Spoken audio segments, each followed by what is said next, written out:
Okay, cool. We're on air now. Yay. Still says off air for me. Oh, it no, might not live. say on air for everybody else, honestly, since I'm the one controlling all this. No, we're streaming, boy. We're streaming. All right, sweet. Big boy. Cool. I guess since this is just a casual one, we don't have to go around and introduce each other like we do on the fucking Selectives podcast. So let's just fucking dive in and start talking about the shit that people want us to talk about. What are we starting with? Since Samantha gave us like the most direction on stuff for the Dwemer, I think we'll start with that. Okay, could you read out the comment for those of us who can't? Yeah, sorry, I'm looking at it here on my phone now, trying to decide which portion of that question I want to start with. I guess we can go ahead and start with the disappearance of the Dwemer. That's probably the most straightforward. Straightforward. Yeah. I can start with. So I can field it to one of you guys, or I can just flat out say Numidium and go from there. Oh, you just did. Yeah. So we know it's Numidium. But I mean, I think the question a lot of people have, because not everyone played that Mage's Guild quest in Morrowind, where you actually find out, oh, the Dwemer became the skin of the Numidium. What does that mean? And then there's that whole bit in the sermons where it talks about God is armored head to toe in terror, that kind of thing. So, I mean, I don't know how well I'm going to be able to simplify that if someone else wants to take a stab at it. I'll go ahead and just give the simplified version with a little bit of the meta lore mixed in. So basically what happened to the Dwemer is they, as a race, discovered sort of the sound of creation that applied to them. So we're going to go ahead, zoom out a little bit. The Elder Scrolls takes place within the dream of a sleeping god, and it's a very Hindi or Buddhist mentality of the world was created with a sound, so like Om in that subsect of beliefs. So stemming from that, everything within the dream of this god has a corresponding tone that's basically like the source code of reality for that specific object. And it can stem up from something as small as a blade of grass all the way to a concept like denial. Those all have tones within the Elder Scrolls. Kagranak, the chief tonal architect of the Dwemer, found what he believed to be a way for the Dwemer to access their own source code as a race.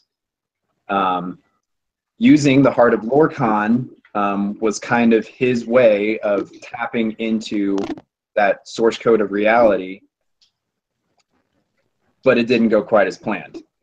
So instead of escaping the dream, which is what the Dwemer wanted to do initially, they essentially zero-summed themselves as a race and became the brass skin of their vehicle, which was Anumidium. We can get into a little bit more about Numidium, about singing world refusals, and why brass is a little bit more important than just being a construct. I'll go ahead and open it up to you guys now so you can talk more on that line. I'm going to grab my clothes. I think it's worth mentioning why the Dwemer might do this. I mean, there's a lot of speculation regarding why approach the source code of their race, why even bother messing with it. And I think the common consensus is that the Dwemer, with their gods of logic and reason, they understood that the universe wasn't a physical place, that they were trapped in this dream of a sleeping God, and they wanted to escape that reality, because to be trapped within a dream is not true freedom. And so, as I understand it, they wanted to escape that and return back to a time where everything was free and we call it the gray maybe. And I think that's, correct me if I'm wrong, but is that the time before the dawn that we refer to as the gray maybe? Or is it the dawn itself? It's one of those. The gray maybe actually is sort of, it's an analog for the mind and brain. Gray matter, gray maybe, and it's actually proto-dawn, so it's a subgradient above. Gotcha. Which is just the straight up interplay of Anu and Padme, which are shit. So You're delving into the Godhead Dreamer, all that stuff. So well, I mean, it's all interconnected. So yeah, they wanted to return to that point in time, for lack of a better word, because in a time when there is no time, that's, I mean, how do you refer to that? So by trying to escape to this place, they inadvertently trapped themselves even further within the dream, in their own hell, as it were. Numidium can't escape the dream; it can only destroy it, or parts of it. and the really funny irony of it is that they actually ended up becoming a stabilizer for the dream when they made Walk Brass Tower.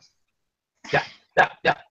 And then we can get into towers and what those mean in the grand scheme of things, if we want. Because I mean, I think that's an important topic that you have to understand to really, really comprehend all of this convoluted, crazy out there, Hindu classic literature kind of stuff that these topics get into.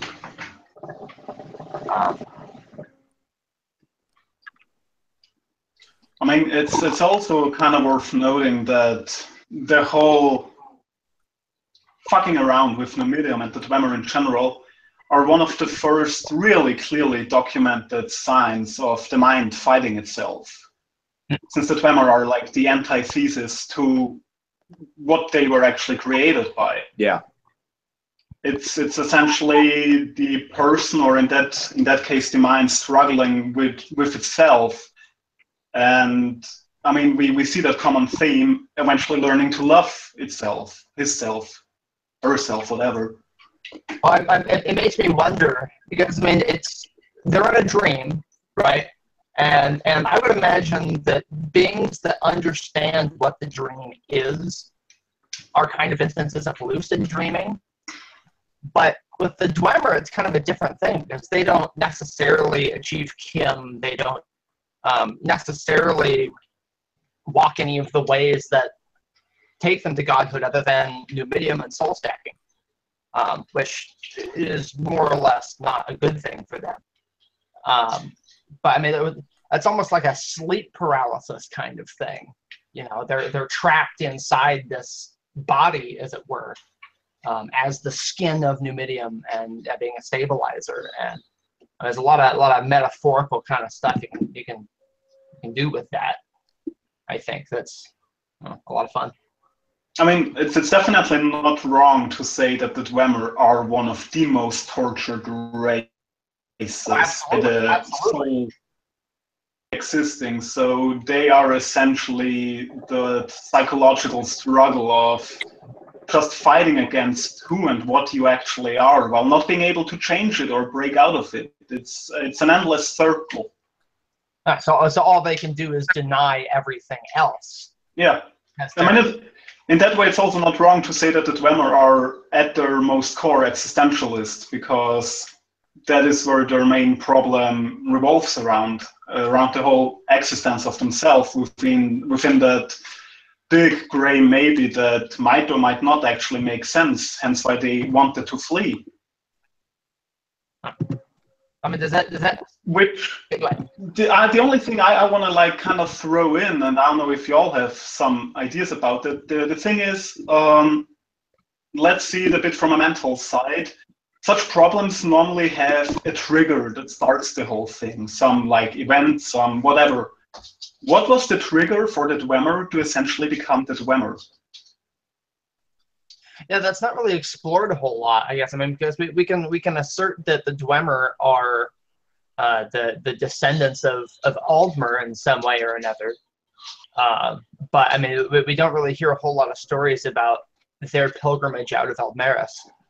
I think the easiest way to handle that is to sort of zoom out a little bit further and talk about the ideology of the Dwemer and kind of like the reasoning for their existence within the dream. And the easiest way that I can really think of that is you've got the dream, and pretty much everything in it is emotion, right?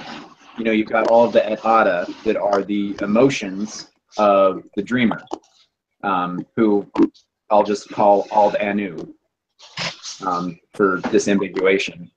So you've got Ald Anu, the Godhead, who is dreaming, and the very foundation of it, of visceral reality, is emotion. Meanwhile, within that, you've got a race that is logic. So it's like the left brain and the right brain going to fucking war. So from there, we go ahead and start poking down, and we've got the Aldmer, which are basically Elnofe made physical in Aldmeris, a non-physical place. So it's all ideology at this point in non-time, because time didn't exist yet. So the Dwemer left Aldmeris and became their own subsect of elves when they decided, we are not governed by emotion. Instead, we are governed by logic and reasoning. That is when they split. And I'm pretty sure timeline-wise, from a meta standpoint, the Dwemer were the first to leave Aldmeris, correct? They were the first elves to break away. To me, because we don't have any concrete stories of, you know, because like the kind I would say either the Dwemer or the Maormer, because for the metaphysics it makes the most sense. I was gonna say I very vaguely remember something about the Maormer being. I would. They were one of the first. The Maormer were essentially backstabbed by Auriel and the Altmer. Right. Okay. That is the whole issue. The Maormer were like the first treason. That's why they are so fucking pissed about the Altmer and Eleanor. So that's why I would say maybe the Maormer first or the Dwemer, one of them. Quick I think idea to play with here. Good. What do you think about the Maormer being memories of the left-handed elves from Yoku? I think that's been discussed before, and I mean, I'm not sure how much I buy into that myself. I mean, there's been a lot of speculation about the left-handed elves, whether they were a subsect of the Yokudans, just a separate tribe that were stigmatized through propaganda to be, oh, well, they fight in a left-handed faction, oh, we'll call them elves because that's insulting. Or whether they were the Merrimer, whether they were the Aldmer. I mean, there's all kinds of different speculations about that, but yeah, the thing with you know the whole left-handed elves Marmor thing. I mean, there's a couple of bits of evidence here and there, but they don't strike me as they are now. And that's not to say that their society hasn't changed, but they don't really strike me as the description of what being left-handed in Yukudan society. True. I mean, they are a patamaic being as a race. They are. I think But there are quite a few other Padamaic beings, and they're not left-handed elves to the Yokudans, but they're that's their enemy. That's who they greatly dislike. I think that's perhaps on a completely metaphysical level as well, but I think it maybe goes below that in terms of cultural. And I just don't see there's not any kind of record whatsoever between any tensions to do with Red Guards and Malmar. And considering how far away they would have to be from each other, the Malmar don't really leave their island ever. No, I mean, you could assume that because the Miramar are an extremely seafaring people, that's their whole bag, and the Red Guards are also a seafaring people. I mean, they've probably had some kind of interaction at some point. We just don't have any concrete. Hey, here's the thing that happened. We know that they partly work together with the Sloat. Yeah. Yes, we do know that. And I would go as far as saying that their whole island, Pioneer, or however you say it in English, I don't know, is kind of ripped out of the dream by force. That's why it's separated by a storm, because a storm makes a tune that you can't really hear through, and that's the whole idea behind it. They are sailing outside of the dream into the dream to take revenge. Like repressed memories or something like that. I mean, Also, you because Oriel usurped the throne of Orgnum. It was literally the eagle killing the snake. And that's why they're so fucking pissed. And I kind of like the idea with the left-handed elves, but I personally also believe that they are just the Yokudans that were different. So I don't believe that they are the left-handed elves. Yeah, I mean the whole left-handed elves thing. I mean, we could go into water is memory. Well, there's that, and then the entire left-hand path, right-hand path thing from Crowley, and then we can go into the fact that a lot of sword singing techniques, specifically, most importantly, the Pancrado sword is a left-handed technique. And we see that in the sword meeting between Vec and Cyrus Restless. So I mean, whether the left-handed is a reference to which path these people take, or just how they fought, I mean that's a lot up for interpretation, and it's really hard to get. Well, I think in terms of being left-handed, I think it's not a catch-all term, but an encompassing term in terms of that's how they fight, that's how they live, that's who they are. It's in the same way if you read the Book of Circles, and I suppose most Yokudan books on fighting, it's very much that you are your weapon, you are the weapon, you are as you fight, and that's a defining feature. How you fight is how you define yourself. I mean, the Book of Circles is a war book, and there's, I believe, what is it? It's either by the mantelpiece or it's in somewhere in every Yokudan home. There is like a place built into that home to place the Book of Circles. Like, that's how important it is, and that's how defining it is for them as a people. And that's why being called left-handed or defining yourself as left-handed is a total pariah status. Yeah. There's a lot of strange things that go on with Yokudan fighting and sword singing in the Book of Circles. There's a few passages that talk about eating your opponent that are oddly suspicious for such a honorable and revered fighting technique that you talk about eating them. But well, I mean that circles back to the world that they came from, where everything was serpent. You've got Satak and Akel eating themselves into Sadakel to spin the world over and over. So I mean, we eat it to become it applies to Yokuda almost in the same way that it applies to the Sayasi of Akavir. Where's Todd? We need Todd. Right, we need Todd here. He thought the storm about the Stacey. That's his jam. Oh, me and it's hard to disagree on certain things when it comes to CS and Yokudins and the rest of it.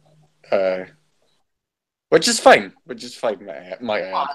To be expected in a community like this where everything is up for interpretation. It's fine. It's better that way. Like, it would be very shit if everybody agreed with everything that everybody else said. So that's why we say it's subjective lore. Like there is no canon. It is what you make of it. Which I guess that doesn't people don't understand that concept. They assume that means there is no truth at all in the entire TES universe. And I had to explain to the guy the other day, I don't remember who it was. I had to explain, no, some things are objective, like wood elves exist, and dark elves have gray skin usually, and the Septim Dynasty was a thing. Like those are, that's the baseline kind of stuff. Everything past those statements is up for interpretation. How do you interpret the 36 sermons?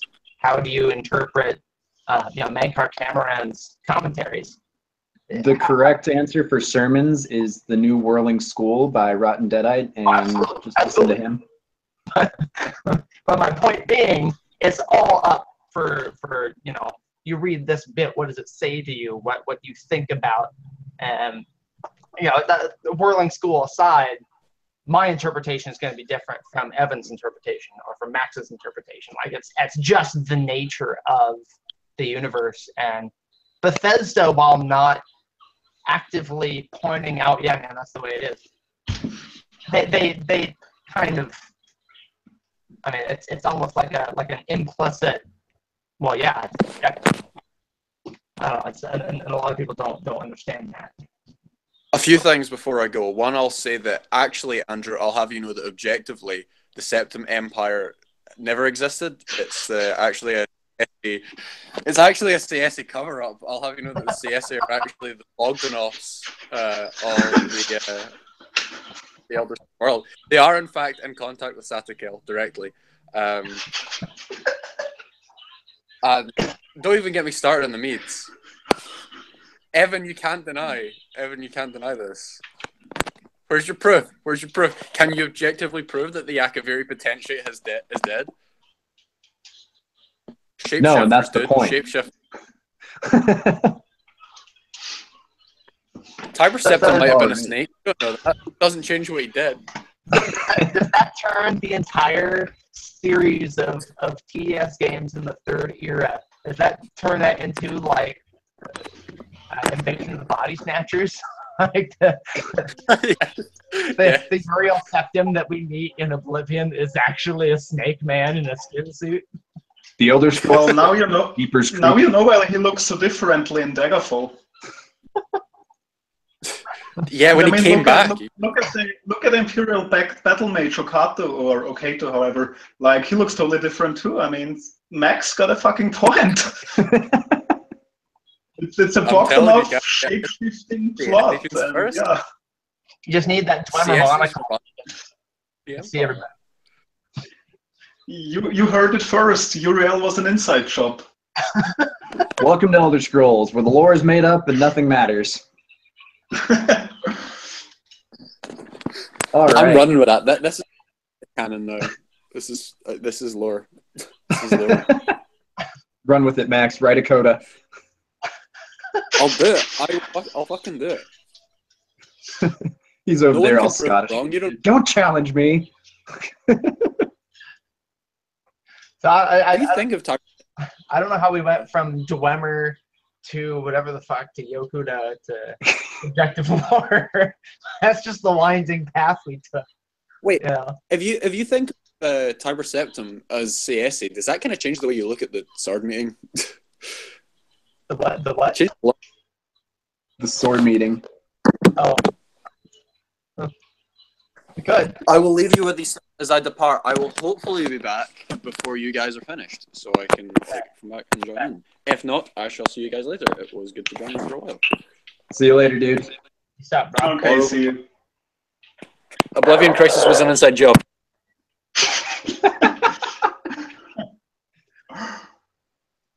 Well, on that note, Well, that's a fucking way to leave us. I mean, holy shit. Okay, so we're gonna try and pull it back to the topics that we were asked to cover. So there's a disappearance of the dwarves. thus far, yeah, we got the disappearance of the Dwemer plus some extra funsies. Yeah. Cool. So next up, I guess we'll start with Dwemer interactions with other races. That's an interesting topic, I think. yeah, I mean, honestly, a lot of different parts of the Dwemer are actually quite poorly researched and not really talked about because we all focus on the whole obvious Numidium shit, but we never talk about shit like that. Yeah, I think it stems from a lot of the disappearance of the dwarves becoming like just the grand mystery that not only the fan base is over obsessing about, but the actual in-game people, scholars, everybody knows the dwarves disappeared. What else? Sometimes I get into arguments with people because they're like, "Oh, I'll bet you in TS6 the dwarves are coming back." And I'm like, "No." I mean, Michael and I talked about this. It's a possibility, but it's a long shot kind of deal. Because I mean, at the end of Coda, you see Numidium go from no to maybe. Yeah. Well, that's And that like they serve their purpose as this missing advanced race. Like to bring them back would kind of ruin that whole trope. You know, like it's, oh, they've been hiding. Here they are. You know. yeah. Like, I don't know, it just seems like it would be lazy writing. Like just leave them how they are. They're fine that way. Yeah. Yeah, I also feel like we've got like enough to talk about, even with them not being existent anymore. Like they're better as a mystery, how you said. It makes them the more interesting. I mean, but we do have some inkling, you know, the interactions between the Dwemer, the Chimer, and the Nords that climaxed at the Battle of Red Mountain. You know, we've got a little bit of that. It's implied that the orcs were involved in that too. Yeah, yeah. But well, Chim Armavendium, I think, is where we get that. Yeah. Let me pull that up. So there's a book for you to go look up, Samantha. Chim Armavendium. I think it's probably, well, it's really hard to spell. Yeah, I'll go ahead and put it in like a. Once we upload this, I'll put some links into the post. Of course, I end up going to the fucking Wikia. It's okay. When the Wikia uses like actual books, you can use it. It's talking about like, oh, it gives you a heavy armor skill buff, and it's like, I don't give a shit. I just want the text. Give me the text. But you know, we've got those. So the answer to some of that is the Dwemer and the Chimer really did not get along, and again, that stems back to logic and reasoning versus emotion and spirituality and all that shit. So the Chimer and the Dwemer inhabited a lot of the same areas between Skyrim, well, what became Skyrim, and Vardenfell, and the greater continent of Morrowind. And then the Nords came along with the big swinging dicks trying to eat the world, and that resulted in a three-way war. Eventually, the Chimer and the Dwemer decided, hey, these motherfuckers need to go, and we're not strong enough to fight on two sides, so let's team up and kick the shit out of them, maybe. Superhero team up. This went well until the Dwemer decided, let's say fuck everything and leave and become real boys, and activated the Heart of Lorkhan and then became Numidium.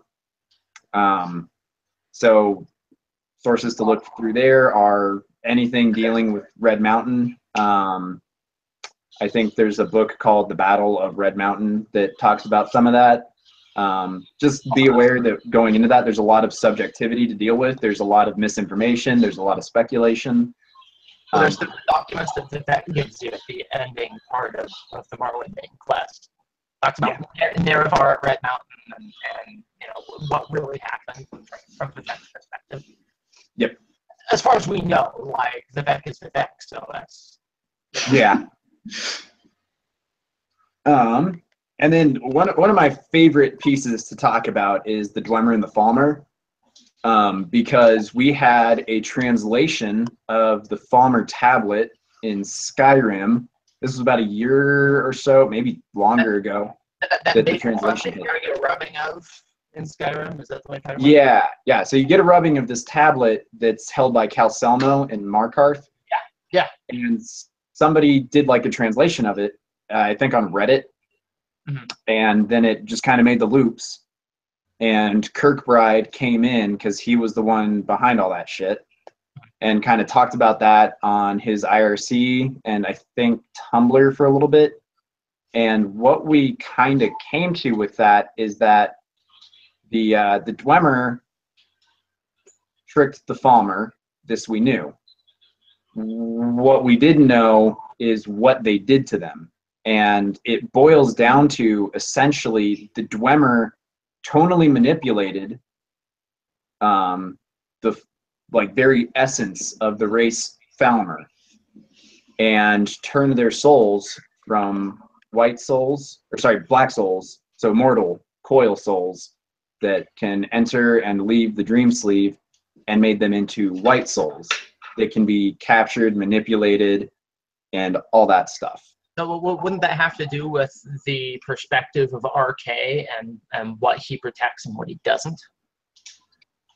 As I understand, the distinction is only because of RK's decisions of, I'm going to protect these people, but not, or these beings, but not these beings.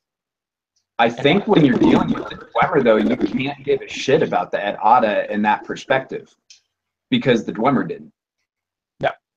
They had no higher beings. Yeah, true. But I mean, okay. Because belief makes manifest. Okay. Yeah.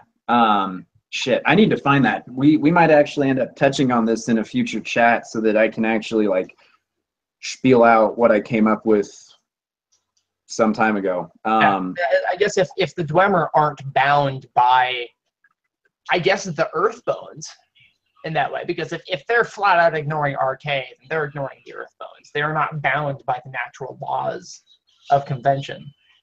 The Ephraim means nothing when we're talking about this, which gets rid of every single ounce of divine metaphysics. Yeah. Okay, I dig it. So really, it all stems back to that, sound of creation and the manipulation thereof. The cave mushrooms theory. Nope. What was the cave mushrooms theory? I'm not familiar with that. That was how the Falmer were made blind. Oh. And then that just made them into a degenerate race that kind of crumbled on its own. We know from the Falmer tablet that the Falmer didn't degenerate on their own. And this is supported by the two Falmer that we meet in Dawnguard. Because if the race had completely devolved on its own accord, then they wouldn't be sentient anymore. They'd just be the sapient little monsters with white souls running around in Blackreach and shit. But they're not. The only real question I have there is, why were the Night Paladins not affected by tonal architecture then? I think it had something to do with the contract. That only attacks the essence, the pure essence of the song. So why are they just not transformed? I have a possible explanation, but we're getting into headcanon here, because Max and I for a while were working on Space Falmer stuff, and I kind of made this assertion based on certain philosophies of time, And specifically, there's a Scottish philosopher, MacTaggart, who talks about different perspectives of time. So you've got the A series perspective where everything's linear.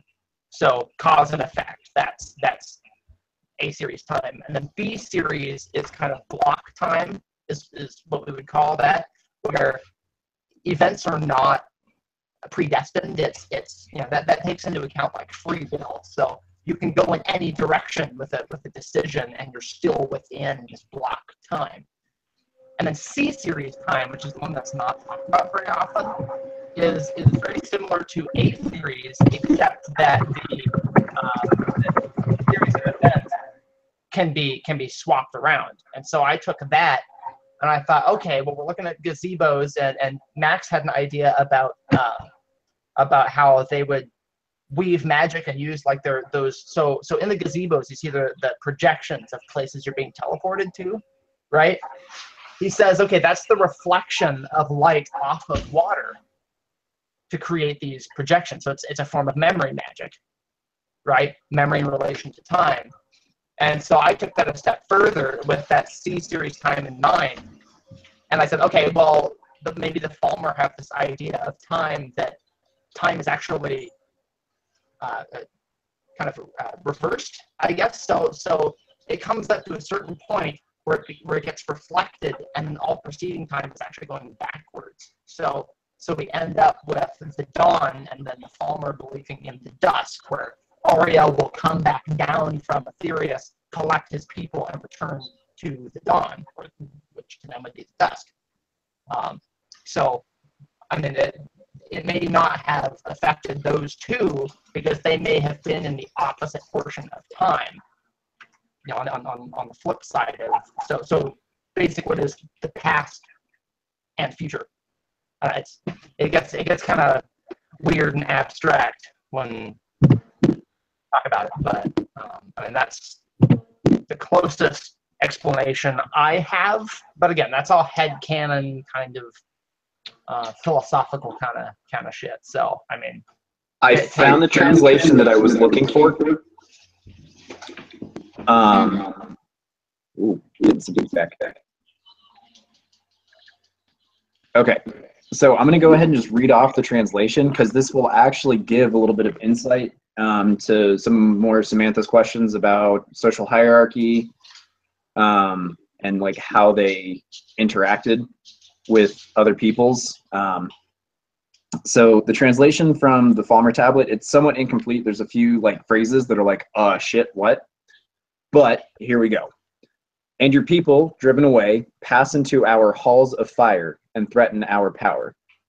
Those of yours driven to their deaths by the traveling, invading human terrors, kings of the woods.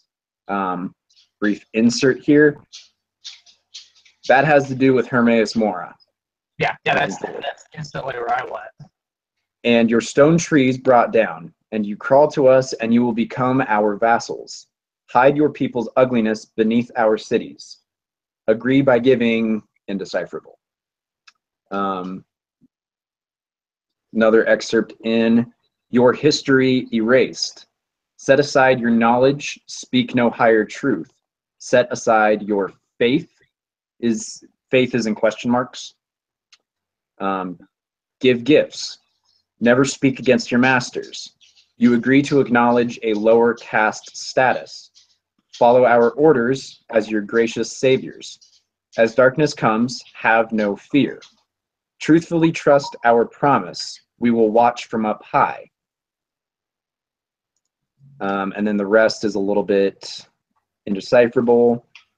But the final line of the contract is, believe in us as we guide your eternal souls. So that was where I really just jumped in and said, holy shit, they changed their souls from black to white. It is funny that they talk about belief. Yeah.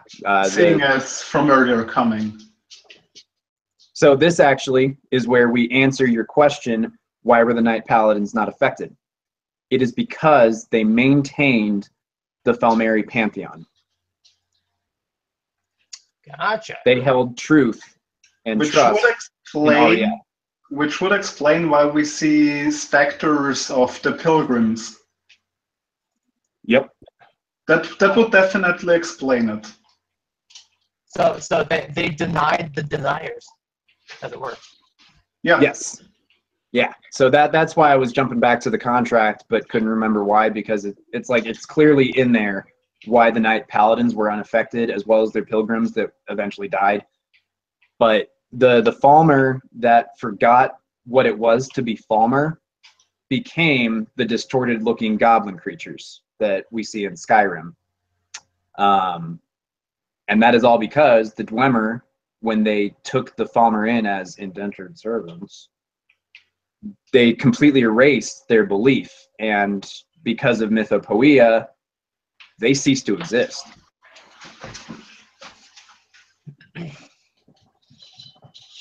It's very interesting that they use the word vessel, because that kind of sounds a bit like a plan B should Numidium backfire. Vassals, actually, which is Vassal. Oh, so it's okay, a medieval my bad, term, like our servants. Yeah. Okay. Like few. Yeah, that's my Colorado accent making everything indecipherable. Sorry. Well, that and the fact that I'm not a native speaker. But okay, never mind, fuck me then. It's funny because that probably makes the Knight Paladin one of the most powerful beings to live at the moment. Oh yeah, yeah. And I mean, obviously he was very strong and shit, but if you read about all of that, it becomes even more important to consider what he might know, since he denied the deniers. He obviously knows how they work. I mean, it stems back to him being able to recognize Ariel past the Marukati Selective's Dragon Break dance. You know, that's a hell of a insight to the reality of the dream. Which then comes back to the whole space or void Falmer thing we have been talking about, because if water is memory, what is ice? At Mora. And the hidden whale makes a lot more sense all of a sudden. Yep. It's a library. It's a memory library. That's how they were preserved. And that also makes a lot of sense with the whole Falmer Dwemer shit now, why they survived and why they are in the hidden whale or whale, whatever. And that kind of brings to question, is Whale. it Soon or Stoon, the whale? That's good. I can't remember if it's Soon or Stoon. Either way, I don't there's know. the whale in Nordic beliefs on their totem. And that kind of calls into question which one is which. And also kind of goes forward into inherit their belief system from the land that they lived on.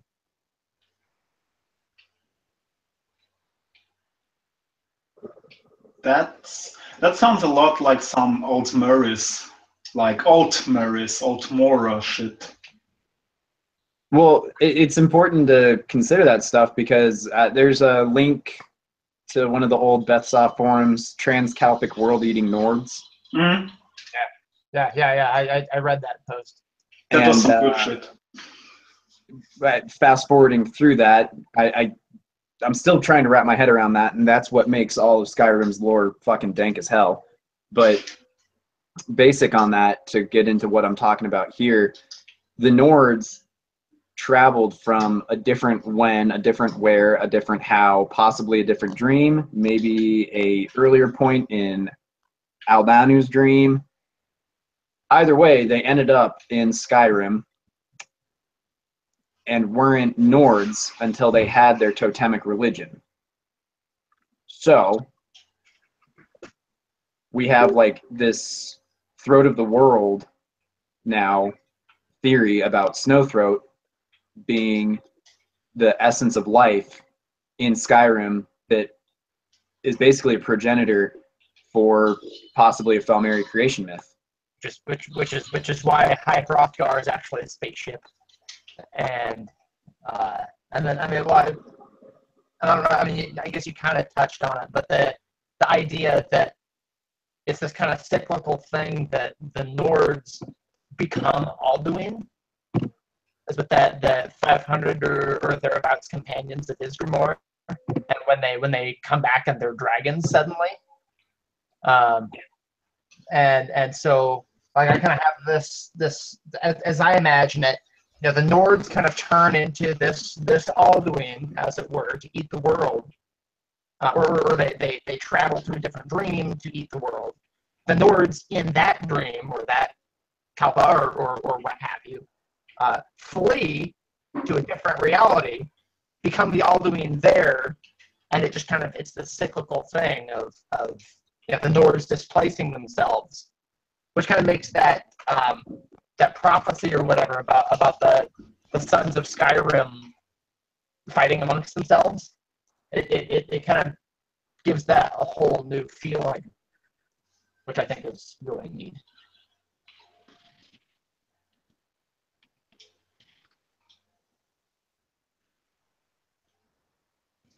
Oh, fuck. Skyrim, looking up that prophecy now. I guess it's Alduin's Wall. Huh.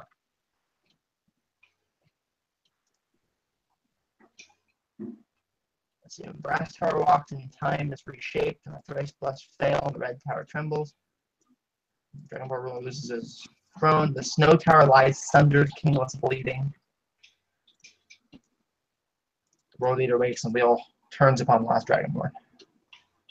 I guess it doesn't say specifically in that part.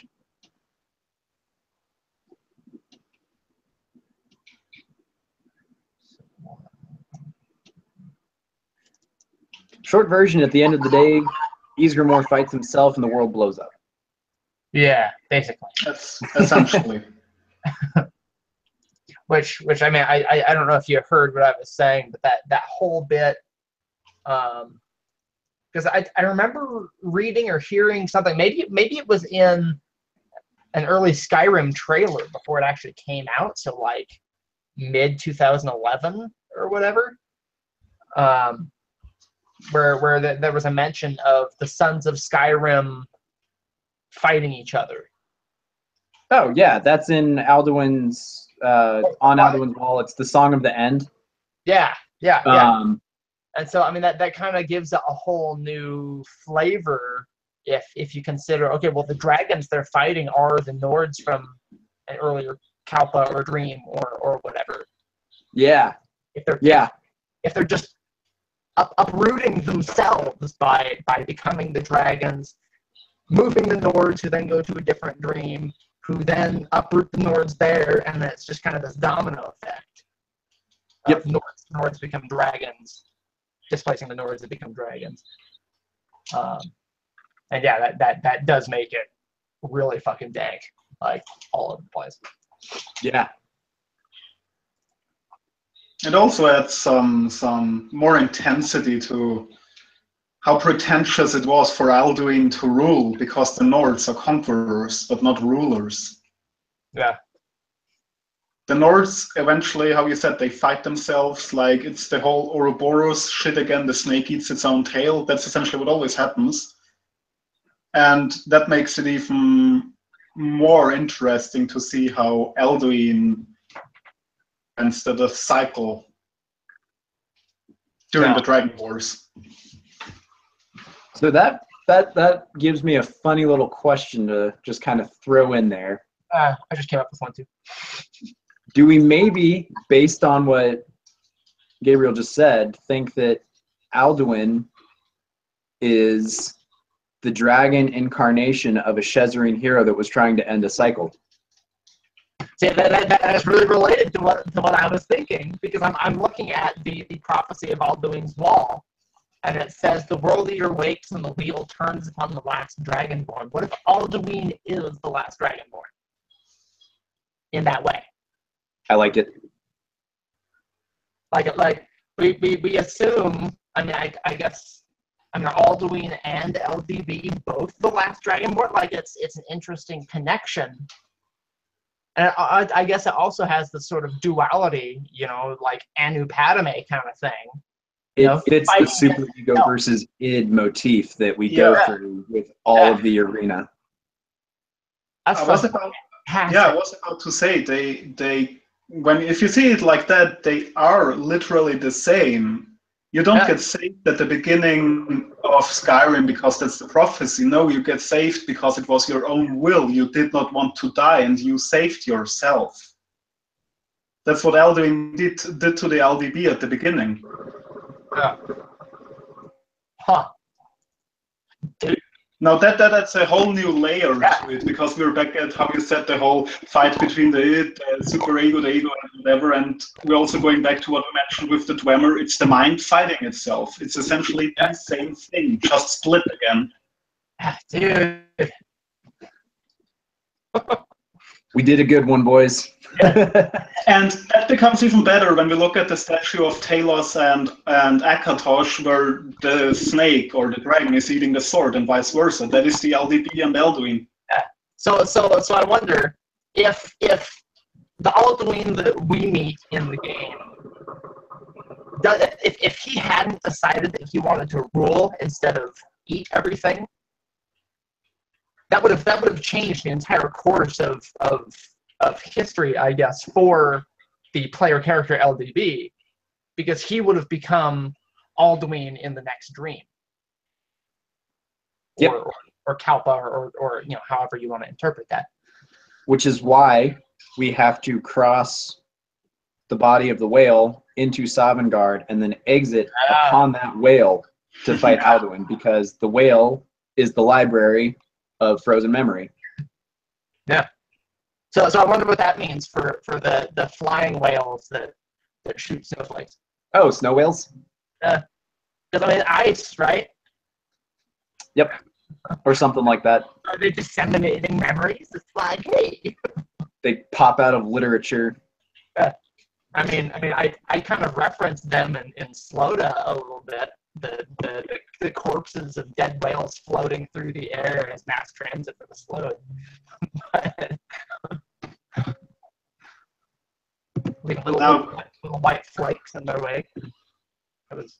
Considering then that dragons are time shards flying through the air, and that snow whales are memory shards flying through the air, you can make a lot of interplay out of that. Yeah. Whales and dragons, and then the whale's brother is the bear, right? Soon is the bear, yep. Soon is the whale. Is that because Soon is the one who guards the Whalebone Bridge, right? So what is? I guess this Reddit post I pulled up from like a year ago, Lego Monster Freak posted it. While the bear represents strength and protection in the way Soon is said to. Let's see if we agree that whales are indicative of a library of memory, then I guess the bear is the librarian, protecting the memories or something along those lines. Consider the fact that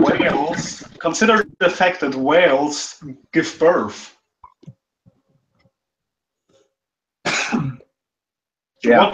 What would that imply for frozen memory and the bear?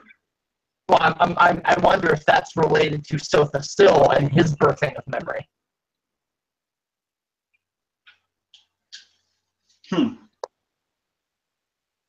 I don't remember if that was an MK OOG work where. I remember reading something. I couldn't remember what it was called if I tried. But it was the conversation between Almalexia and Sotha Sil before Almalexia killed him. And it had to do with memory. How Sotha Sil was all blasé about his death because his child had already been born. Yeah. Which we then encounter, I guess, in Coda, sort of. Uh-huh. I remember that being a link, because memory travels to Akavir with Jubal, something along those lines. Yeah, I don't know. I mean, that's I'll say, parallel with whales giving birth and Sotha giving birth, and both being related to memory. I would say so, because if there is something we can see in like nearly every culture, it's just the common archetypes that exist in every culture in ESO, and those ESO Elder Scrolls, and those are maybe just two tellings of the same idea behind it. Okay. I just came up with a thing. So you know how a lot of the different figures in different pantheons, they have really similar names. They're Tosh, Raka, Akatosh, Satakal. They have like similar themes in their names, right? So I just recognized Stun, right, who is the whale, and Set. There's that ST and an H in there, I guess. Like, could Stun and Set be a parallel with each other? I'm stretching here a little bit, but It's definitely interesting. I mean, considering their relationship with memory, right? Whales and What if they are two shards of the same idea?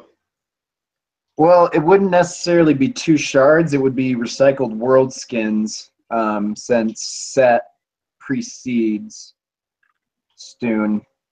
well, so I mean, I guess part of one thing that might help clear it up is when Vec achieved Kim and retroactively made herself a god.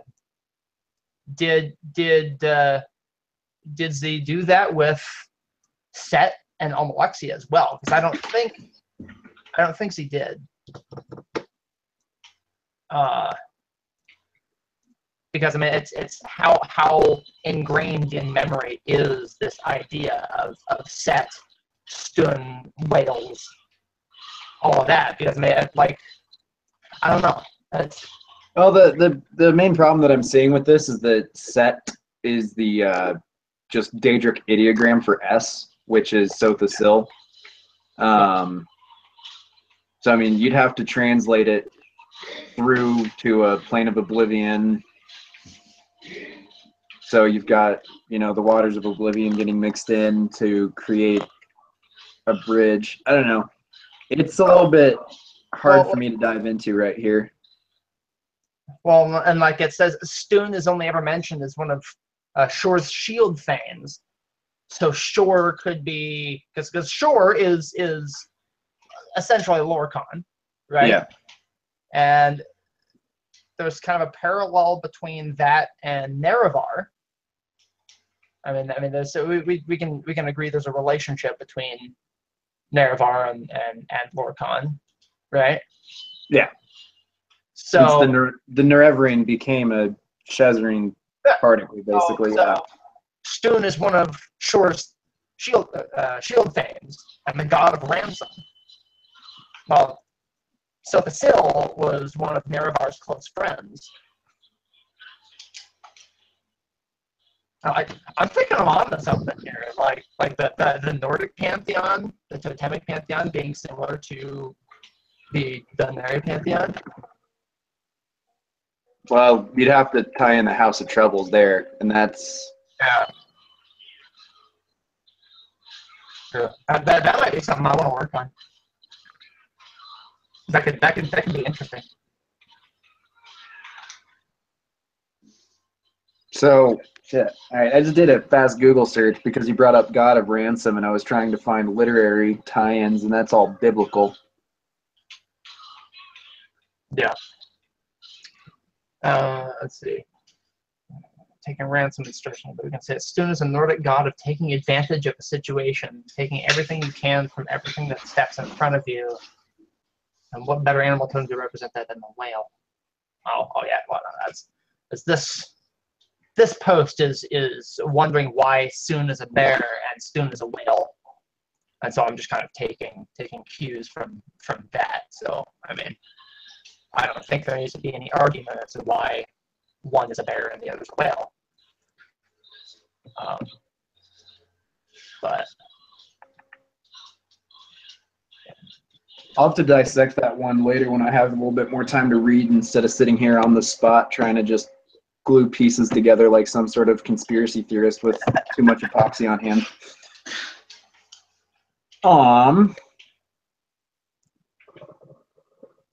Well, we gained Dylan. Hi, Dylan. Okay.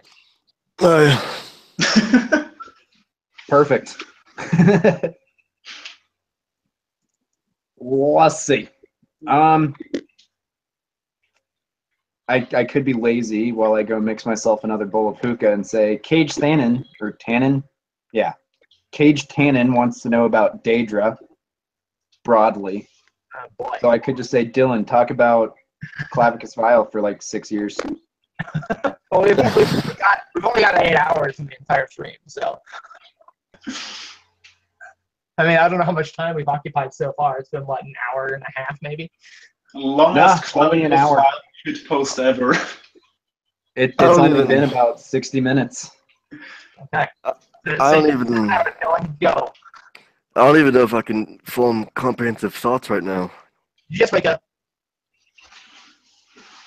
Okay, so he wanted to know what?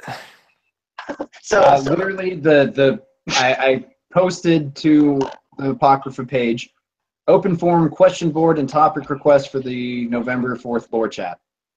And the entire comment, Daedra, period. Ready, set, go. Let's give you something you can work with. Talk about Clavicus Vile. Well, Alright. He's a Daedric prince of wishes, deals, pucks. And man, I'm trying to think here. His plane of oblivion it doesn't have an official name yet, but I've been calling it desideratum, the Latin term meaning something that's wanted. And basically it appears as a peaceful countryside that's populated with merchant cities and stuff. Is that satisfactory, or should I go further? give me just a second. I just saw a post from way back in the day that was like talking about the Daedric realms as described by somebody ostensibly fucked up on something. Oh, is that the one I like to share? Is it the one that basically calls Moonshadow purple puke that you swim through? I don't think so. There's one I found. It was a post in the thread itself was, what is your personal depiction of Boethiah's realm? And yes, I think it was that one. Yeah, and then the dude's talking about how like Clavicus Vile's realm is like all made of marble with like badly painted grass and shit on it. Yeah. See, that's the kind of stuff I adopt because it's weird and like eldritch and just crazy kinds of shit that you don't expect. Like Sanguine's being like Sanguine owns a few different realms and most of them are made of raw steak. It's like, yeah. Like, Theogorth is weird enough. I'll leave him alone. Yeah. Let's see if I can. So I had to dig a little bit for that. I think I actually have it saved as a notepad document, but fuck looking for that.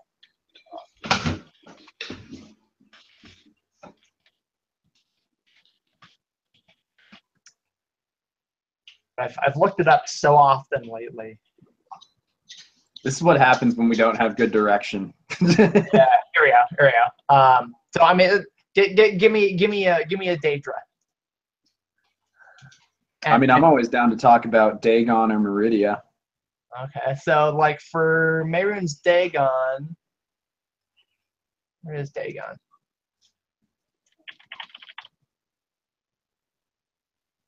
I mean, we can do it this way, where somebody throws a Daedric Lord at me and says, talk about this.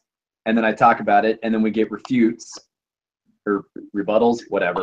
I don't give a shit. I have some ideas about Mephala that are kind of heretical, I think.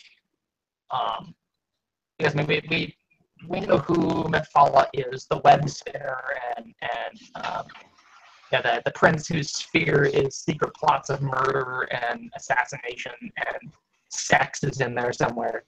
So basically, the god of sex death is how I tend to explain. Sexy. Yeah, Mephala. And I had this idea like a year ago.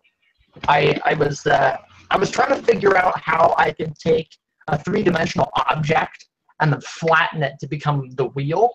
And so I was looking at like a cube, and like, okay, when we take a cube and we draw it like isometrically, then we can kind of see how it becomes like a wheel with 6 spokes. And I was like, okay, that doesn't work. Which, funnily enough, Imperial City has 6 spokes in the games. Right? We were talking about that. And I mean, Laura has 8. But anyway, that's kind of a departure. And so then I ended up drawing a spider web. And I thought, okay, that's interesting. The spider web, if you have 8 spokes in the spider web, it's the wheel, right? Mephala being the web spinner. And you look at the web sideways, you get a really thin eye, right? And so does that mean that Mephala has a much greater presence in the Orbis than is previously acknowledged? And what does that mean for Vivek? Where he says, you know, I am the thief of this world. I mean, I understand that was in his rape fantasy, but he still says, I am the thief of this world. Because if he usurped Mephala's place in the minds and hearts of the Dunmer people, then he became the spider in the center of the web. Right? He is central to the wheel in that way.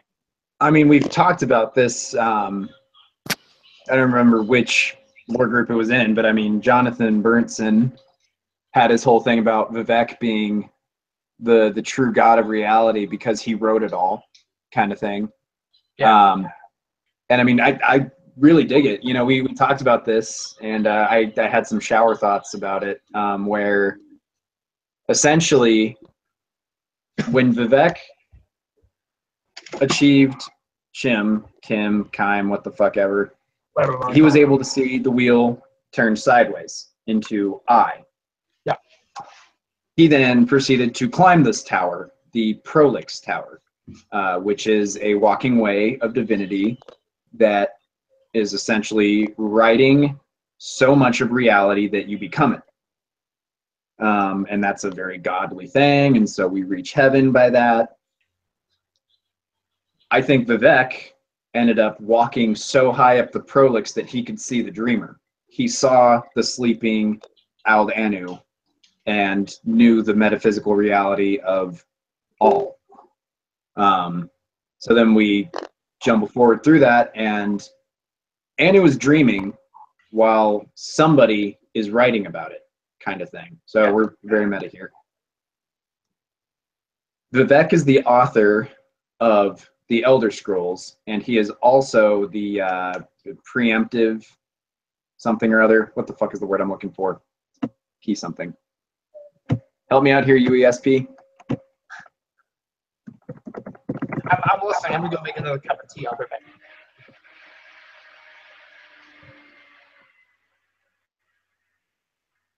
Man, I got a fucking hour of sleep. You sound like it. Yeah. How late is it? 2 p.m.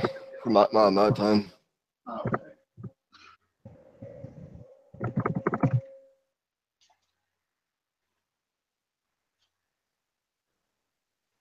Anticipation. I was completely off. Cool. So, whoops. Vivek is the anticipation of Mephala, which means that in the... Oh, here we go. Okay, never mind. I'm going to shut up now. We'll come back to that maybe never, because Cage Tannen wants to ask about CBO. Jeff. Did he give a better question this time, or just Civio stuff? Yeah, just CVO stuff, question mark. I oh, okay. Uh, do I just give a general rundown of who they are, or what? So I'll go ahead and do some guided questions. Just start with the very most basic. What is CVO? What does it stand for? Cyrodiil Vampiramotor. They're they're a clan of vampires in Cyrodiil that through a pact with Clavicus Vile, they gain the ability to manipulate society and uh blend in with mortals without people knowing they're there. So talk about a little bit then of the departure by vampires from Molag Bal and falling in with Clavicus Vile. The Volkia? No, Civio, my bad. Man, I can't think. Okay, I wrote a thing on this, trying to remember it.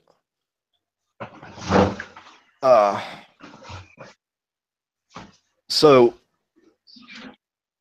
like in the Merithic era, maybe early Merithic eras when they came about, they were originally more of a Molag Bal oriented tribe, and I guess sometime during the first era, because that's usually when I speculate that they threw in with Vile. And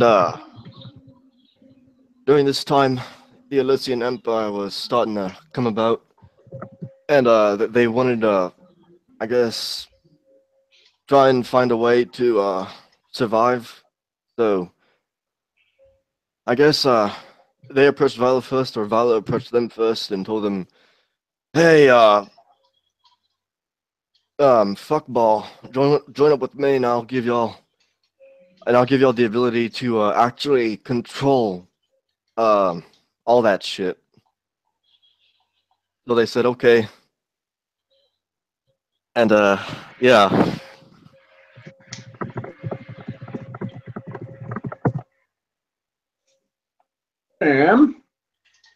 Okay. So basically, we've got vampires. They were created by Molag Bal and then ended up forsaking him for Clavicus Vile because the deal maker made a deal that they just couldn't refuse because my Daedric Lord. Yeah. And then this ended up with the CVO that I can never remember the fucking full spelled out acronym. So basically, there's a little bit of a mythic change. We were actually talking earlier about how the Falmer by Mythopoeia stopped being Falmer when they stopped believing in Oriel because of what the Dwemer made them do. So in that same vein, how do you think vampires changed when they stopped believing in Molag Bal and started believing in Clavicus Vile? Like, how did that change them fundamentally on a like soul stack level? Well, their souls were no longer bound to Molag Bal. That's one thing. Man, it's hard to do meta stuff when I'm fucking almost dead. I'll wait for him to get back. Oh, I'm still Give me some listening. time to think. Oh, you are? Okay. Okay. So you're basically asking what was it like for them on a meta level when they transitioned to Val, right? Yeah, how did vampires change fundamentally? Or do you think that there's or okay, let me back up. Did they change fundamentally? Are they still the creations of Molag Bal, or do we think maybe that when they shifted dogmas from Cold Harbor to the realm of Vile, that there was some kind of idealistic mythopoetic change? something that manifested either physically or by their powers or anything like that. Oh yeah, yeah, yeah. After they changed the vial, they gradually began to view him as a creator, and that shifted them to him and the porphyric hemophila, the vampirism that they have. It gradually became a disease that Vile was able to manipulate more, which is why it's so drastically different from all the other strains of vampirism that you encounter, like the one from Skyrim and ESO. Okay, so now we are dealing with a Daedric disease, which brings in my boy Periite. Do you think that Clavicus Vile pulled some weird lawyer shit and had Periite mess with the like little Daedric virus? Like did Periant fuck with the disease? Yeah, I mean, is it Yeah, all yeah. Vile making these changes? Is it a purely dogmatic one, or could we maybe spin a yarn about Periite being involved to change the mechanic of it? Yeah, I think a few months ago I got with LJ on this, and me and him came to the conclusion that after the CVO made the deal with Vile, and since Periite and Vile are like business associates, if you will, Periite got mad and manipulated the disease to make it to where that they have to constantly drink blood to keep their abilities, and the sunlight really fucks them up bad if they go for a period of time without blood. Okay, so that's why they're the opposite of like the Volkahar clan that gets stronger by abstaining from blood. Yeah. So, just me chiming in shortly. Could you essentially describe it as Periite being natural order, giving them a trade-off, being like, okay, I can alter your strain of vampirism, but you will also have to deal with some problems there? Yeah, that's basically what it was. Okay. Because they have to keep them, because of the clan itself, they have to always keep themselves well fed in order to maintain their manipulation abilities too. And did Periite also help out with the CVO in order to counter Moloch Baal being such an aggressive and powerful shitlord? Or was this solely because Periite is just like, how you said, kind of business friend with Vile? I can't remember if Periite had a big role in it and balancing it out more. But the CVO pretty much became a super powerful organization. And by the time of the Third Era, they practically owned the Empire from the shadows.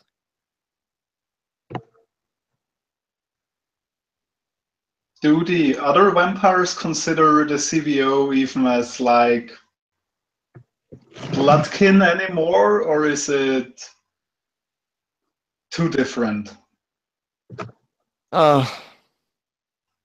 I mean, I can chime in and answer on that in reverse and say that the CVO definitely looked down upon other vampires as being like baser monsters almost. Because in Oblivion, we've got the Count of Skingrad hiring us out, the champion of Cyrodiil, to go and eradicate a vampire nest because they're set up too close to his show. I actually had some headcanon a while back that Janus Hasseldor, his inner council, where his most trusted advisors were, I actually had a headcanon that they were all Clavicus Vile cultists because Janus trusted them with his secret of feeling affiliated with the order. Word up. I like that, actually. Talking to a bunch of secret Daedric cultists as you're wandering around Castle Skingrad and shit. Yeah, and like you're let's say you're exploring Skingrad, and like you somehow stumble upon this secret room, and you just see all of this cultist crap, and then a big ass, a huge. You just see a huge vile statue just in the center of it all. Is that in Oblivion? There's a vile statue hidden within Castle Skingrad? Oh, I fucking wish, but no, there isn't. I'm gonna have to. I actually just revved up Oblivion again recently because they did backwards compatibility for the Xbox One. So Oh, really? yeah, I'm gonna have to start diving in and seeing what I can see around Castle Skingrad to kind of drum up some CVO stuff. Yeah. It's 'Cause just he's- it. Yeah, sorry. Wait, do what? I was just about to say that now retrospectively, because I just picked up like the lines of Janos Sasildur during the Mage's Guild quest line, because I remembered something, and how he said it kind of fits now with the whole Clavicus Vile shit, considering that Janos Sasildur is the count who has the best deals with the guild. He even talks about how he has to deal with you now, and you have to do something in advance for him helping your guild.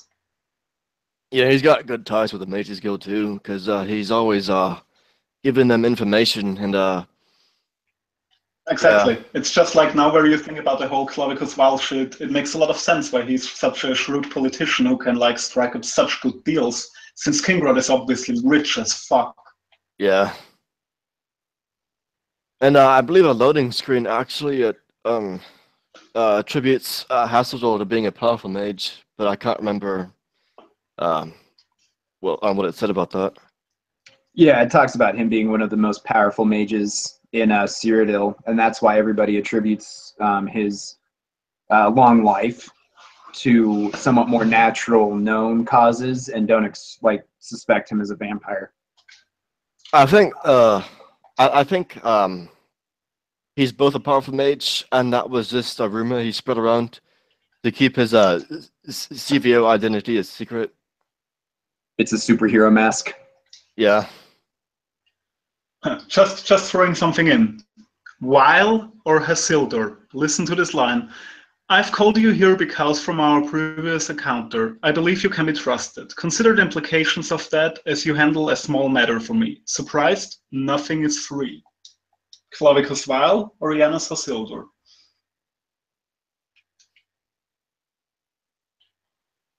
It's Hasseldor. Yeah. Yeah. Yeah. I'm just That's saying, his like, mage intro. now where you talked about him and Weil and everything, it kind of just fits perfectly. Yeah. And I don't know if you've played to the Order of the Virtuous Blood quest, but that high elf I can't fucking talk. I keep stuttering. I'm gonna type in his name in the chat. That guy. Cyrodiil. Yeah. Yeah, that dude is also part of the Order too. It's so fucking obvious. I'm gonna have to look that guy up on the wiki real quick. I'm not sure who that is. It's the one with the hunting shack near Coral, who preys on people in the Imperial City. Yeah, he actually fed during the quest line. It's revealed that he fed some chick out in the open, and it was a fuck up he did. He's got adoring fan hair. Yeah. Oh And, God, that's right. The Order of the Virtuous Blood quest line. Yeah. Kicked out like a wolf. And he accidentally fed on some girl somewhere in the city, and he got caught doing it. And I guess the CVO was like, "All right, man, you fucked up. You clean up your mess." So he subbed the Order of the Virtuous Blood to pin the blame on someone else. I can't remember what the other dude's name is, but he's like, "Yeah, this guy's a vampire. Go kill him." And as you progress through the story, it's revealed that the guy you're sent to kill is actually the guy who caught Cyrodiil feeding on some broad in the daylight. I think Roland Jenseric is Yeah, the guy that. Yeah. that dude. Yeah. And Roland is actually scared of going against Cyrodiil because it's revealed that Cyrodiil has a lot of influence in the Imperial City, and he's well respected by a lot of the people there.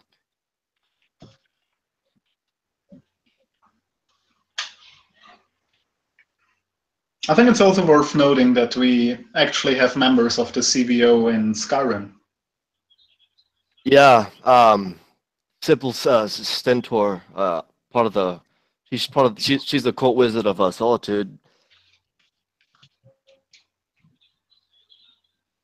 I think how you And say then her we name. also have the whole Sybil Yeah. Stentor or something, and we also have the huge mess with Mowart Piquin, or however you pronounce him in French or English. Oh, Movarth. fucking Who, Movarth Piquin. in the Yeah. Immortal Blood book, we know that he is CVO too.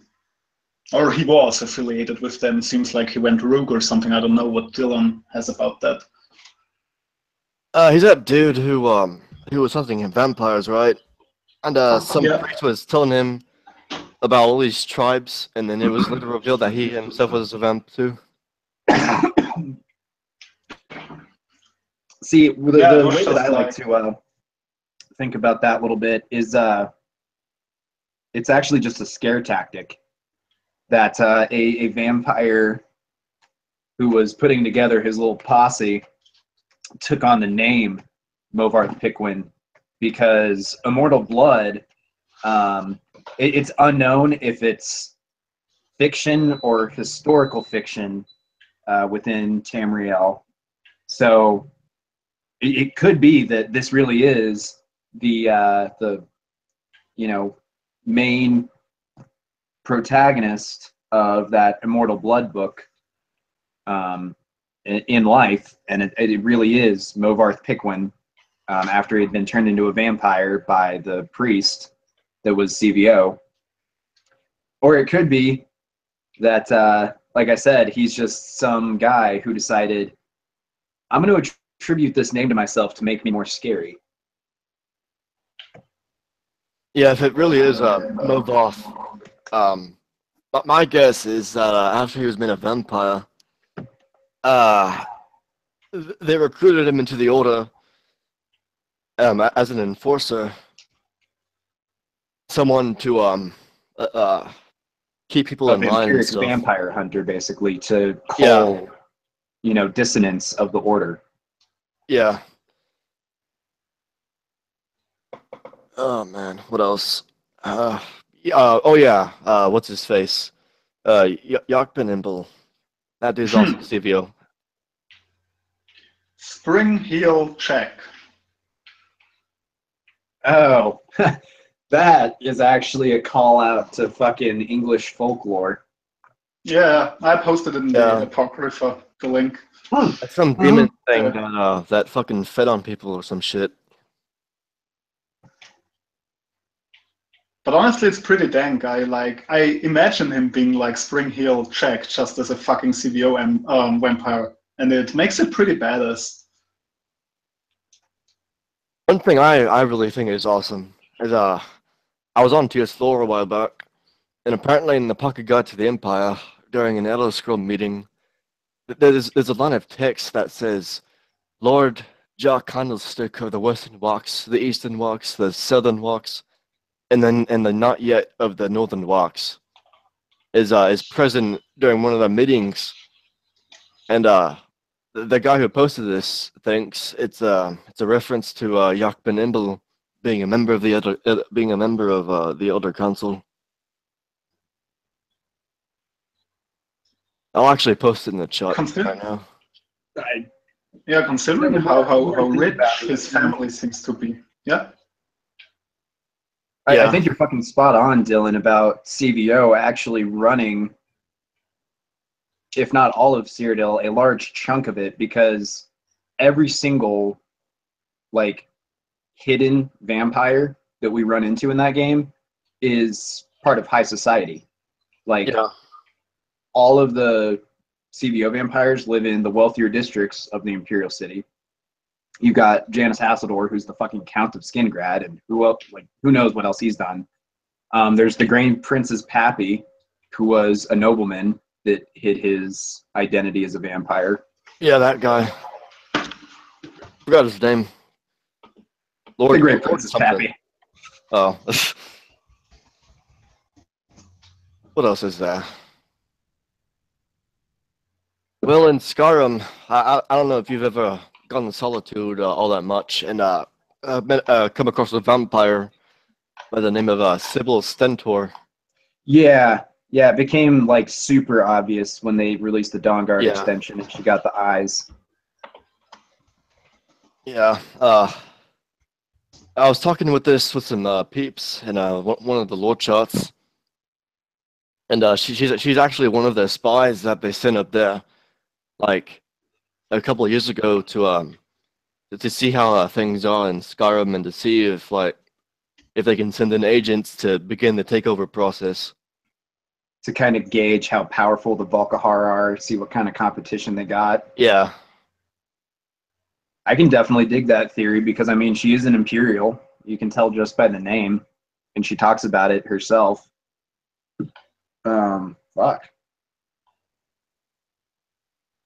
And then I had another headcanon theory that after fighting with the Dawn God, some members of the Volkihar fled the Cyrodiil, and they were actually absorbed into the Order, and Clavicus Vile manipulated their vampire lord form, and gave them more like a goat bat type look appearance.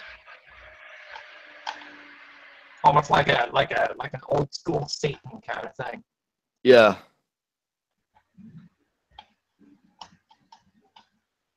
Joe. I actually had a photo for it too, but I don't think I can post that in here. If you link it in the chat, I can, or just send it to me on Messenger. I can make sure it finds its way onto the post I make for this YouTube video.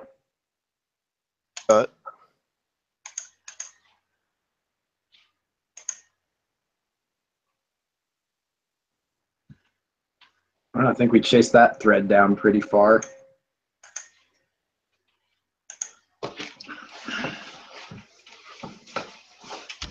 Well, is there anything else Daedra we want to talk about? I mean, can't really give us any more direction past the CDO stuff. No. Has he said anything yet, other than whatever it was? No. I mean, I think we could probably get into like the differences or similarities between like Daedra and the members of other pantheons. So like the Khajiit pantheon is full of Daedra sounding names, you know, Shigora and Azura with an H on the end, and you know, like how Hermaeus Mora is the woodland man in the Nordic belief. The Khajiit also have Sanguine in the sphere of murder. The Blood Cat. Oh yeah, yeah. I mean, I'm not super familiar with the Khajiit pantheon, but I mean, there's a lot of crisscross between, you know, different pantheons, and I mean, a lot of that is the belief engine, I think, kind of modifying them and making different beings out of these already existent, you know, entities. But I mean, I think it's interesting how, I mean, like the good Daedra in old school Dunmeri belief. I mean, there are people who see Daedra as bad all around. You don't mess with Daedra, you don't worship Daedra. That's just a bad thing. And then there's, you know, the Dunmer who at one point worshipped Mephala, Boethia, and Azura. And you know, that's not a bad thing. I mean, it is once the tribunal temple gets established, because then they're heretics and whatever else. But you know, you look at like the Bretons or the Reachmen, who I think they worship like Hircine, and I think Clavicus Vile, don't they? The who what now? The Reachmen. The Reachmen, yeah. I mean, there are some Daedra that are worshipped, and there's less of a negative stigma about them. I mean, I don't even know if you can call the Daedra by another name Daedra. you know, Azora with an H on the end, or you know, the Skooma cat, the Shigura, or you know, I mean, the Woodland Man is obviously a negative, like a Slender Man.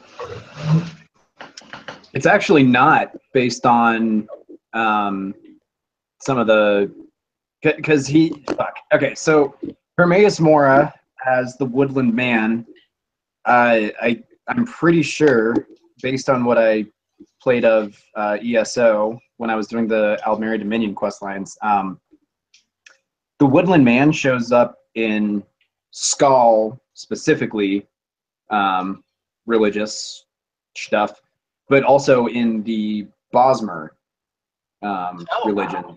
I didn't realize so yeah, Hermaeus Mora as the Woodland Man is like a keeper of secrets, as much as he is, you know, a tricky ranger of the deep forests that wants to eat your soul so that he can know what it is.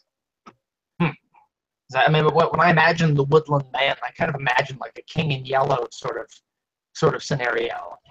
This cloaked figure with maybe leading a trail of tentacles or something as he walks through the forest. You know, kind of this foreboding, vaguely terrifying individual. Like you see him in a shadow in the forest, and oh shit, I gotta get away, or he'll eat my soul. You know. I don't know how that's relevant to what we're talking about, but there you have it.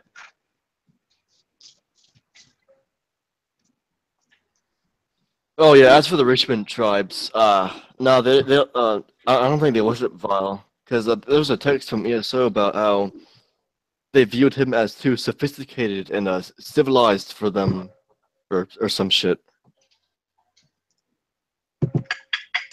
Yeah, the Reachman, fucking, their worship of the Daedric Lords is like it's a very, like, fuck, it's Arthurian. Most Breton lore is, when it comes right down to brass tacks, anything originating from High Rock and the Reach is very old school English literature, English with an E at the end kind of deal. Yeah. So Canterbury Tales and The Life of Bath. Yeah. So the Reachman pantheon is very like blood magic. It's ritualistic. It's sacrificial. It's nasty. What's a thought I just had is somewhere in their hierarchy they have hag ravens, right? And the raven is a symbol of nocturnal. So I mean, is there a relationship between the Reachman and nocturnal, along with Kirsine's? I know Kirsine's in there somewhere. Hircine is in there. Malakath is in there. That's in Orsinium. Namira is in there. I figure Nocturnal is in there. Yeah.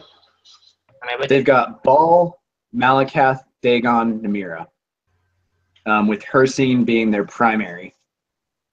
Yeah, those are the ones they worship the most, because with Clavicus Vile, he's mostly worshipped among the nobility and merchants, so you won't find him much with the Richmond tribes. Makes me wonder where hag ravens come from.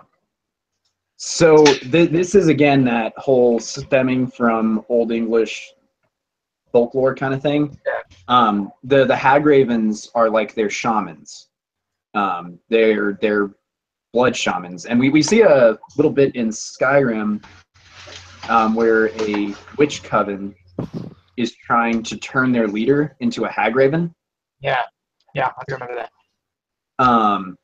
So it's like a kind of stepwise thing, right? So you've got it's a matriarchal society kind of deal. So the patriarchs of the Reachmen are the warlords, people like Red Eagle. But the actual social structure is matriarchal, stemming from their hedge magic.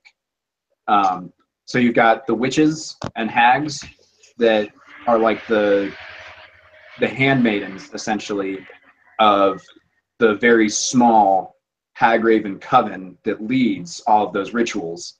And all of the authority stems from the Daedric lords that the Hagravens are purported to commune with. So this is very like fucking Massachusetts witch trial bullshit, where you've got the Hagravens running out into the woods to commune with the devil and end up, becoming less human looking. And then it's an up and down, like the Hagravens commune with the Daedra and then pass on these powers and blessings to their tribe. Sure. Well, I mean, as specifically, it's the raven symbolism that piques my curiosity, because I mean we see raven symbolism. I don't know if it's present in Daggerfall when we first meet Glenmerle Weird, but I know in Solstheim, in the Blood Moon expansion, there's a way that you can cure your lycanthropy by going through a small coven of witches. I can't remember what the covenant's called. I don't think it's Glenmoral Weird again. But it's the Glenmoral Coven. Is it? Okay. Yeah. They come to you as a talking raven, which, as we see in ESO, is a very nocturnal thing. The Evergloam and the Black Feather Cord and all that. I'm trying to rectify this because it's like there's definitely that nocturnal connection, but at the same time we can take this as an animistic kind of view of Hircine. I suppose. Well, yeah. I guess like if kind of in the same way that a scavenger is related to a hunt.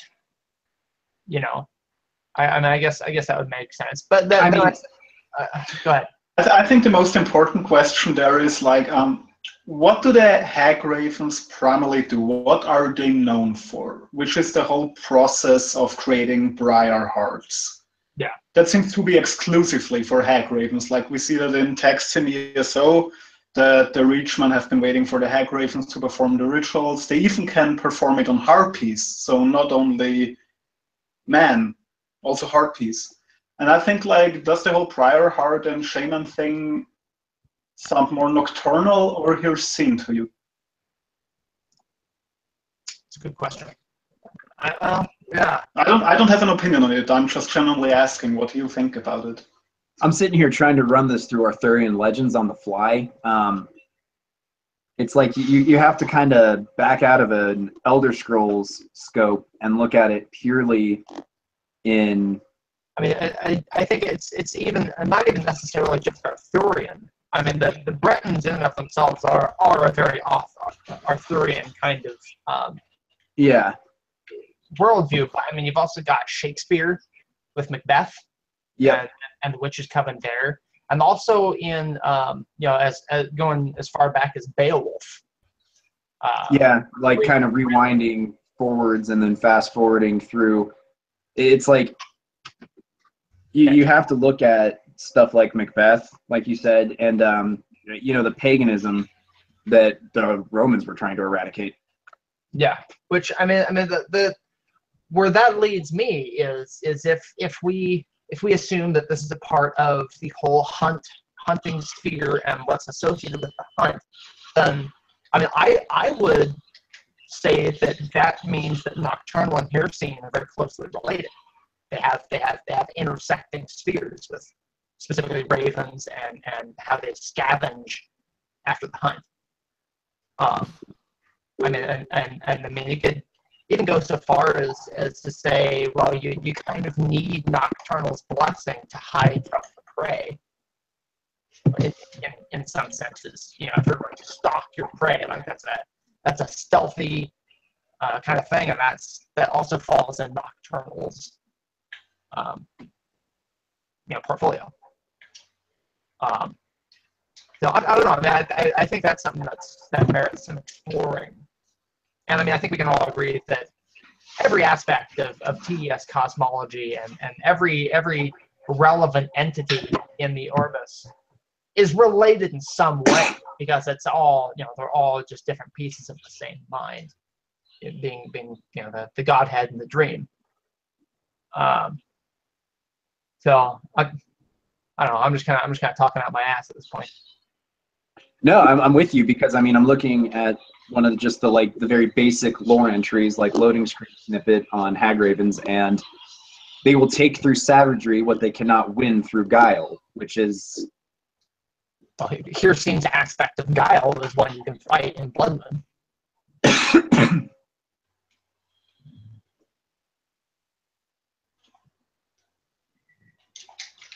I don't know if that could just be it. So I'm looking at the Glenmoral witches, and it's like I was saying, they are related to Hircine. That's where they get their animistic powers. Interesting. They're basically like the progenitors and protectors of that particular surrogate strain of lycanthropy. Yeah. Which makes sense, considering they're the ones who cure you. They make you go and collect.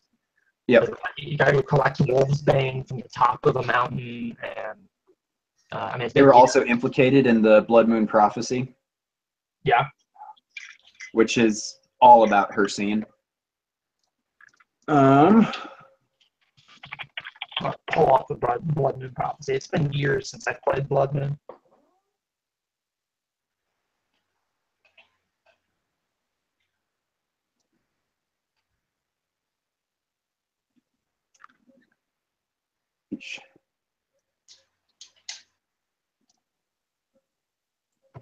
The actual text of the. So I think what we're actually looking at with the Raven imagery is the old school herald of death and / or misfortune. Okay. So drawing from like Poe. Yeah. Yeah, we got stuff like that. Oh shit, that's right, Melisandre from Oblivion. I gotta look her up a little bit. Who's from Oblivion?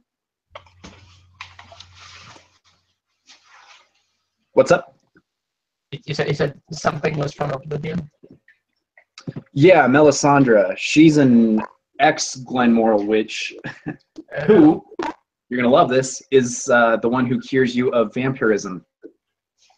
Oh. Interesting.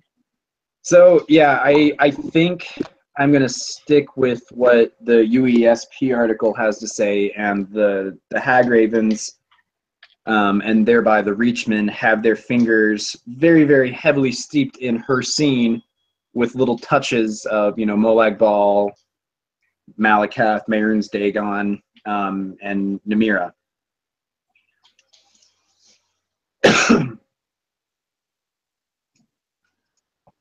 And anything that we see from there is like old school literary draw.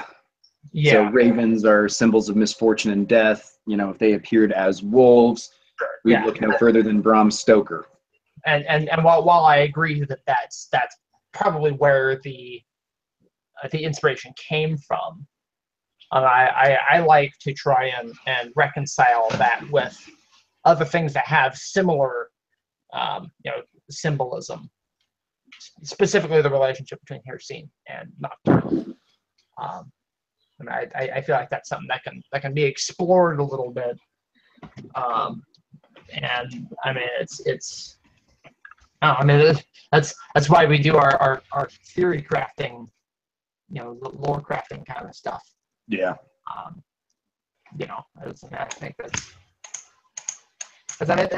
Basically every Daedric prince has some kind of overlap with another in their spheres of influence. And Namira and Periite, for example, like disease and gross shit, pestilence, like those are kind of their things.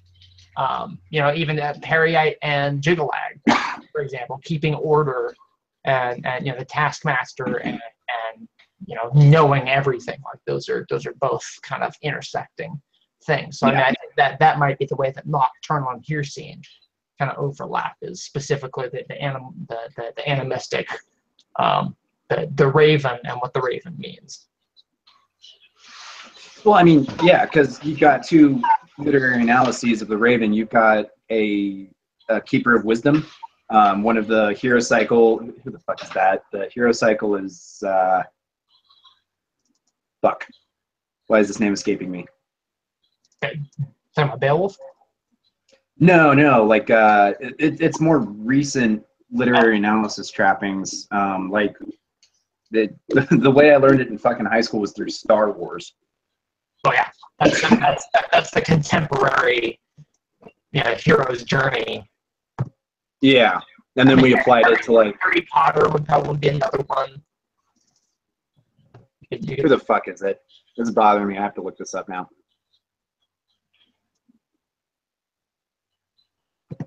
Yep, here we go. Cornell? Maybe? Campbell. Yeah, that's it. Joseph Campbell. Oh, okay. Yep. Yeah. So, like, in Joseph Campbell's monomythic hero cycle, the raven is often a symbol for the keeper of wisdom that the hero has to either answer to pass forward, or it is a wise guide for the hero. Alternatively, like I was talking about with English folklore, it is one of the challengers. It's an omen of death and misfortune. So like the bridge troll in Monty Python and the Holy Grail. Yep.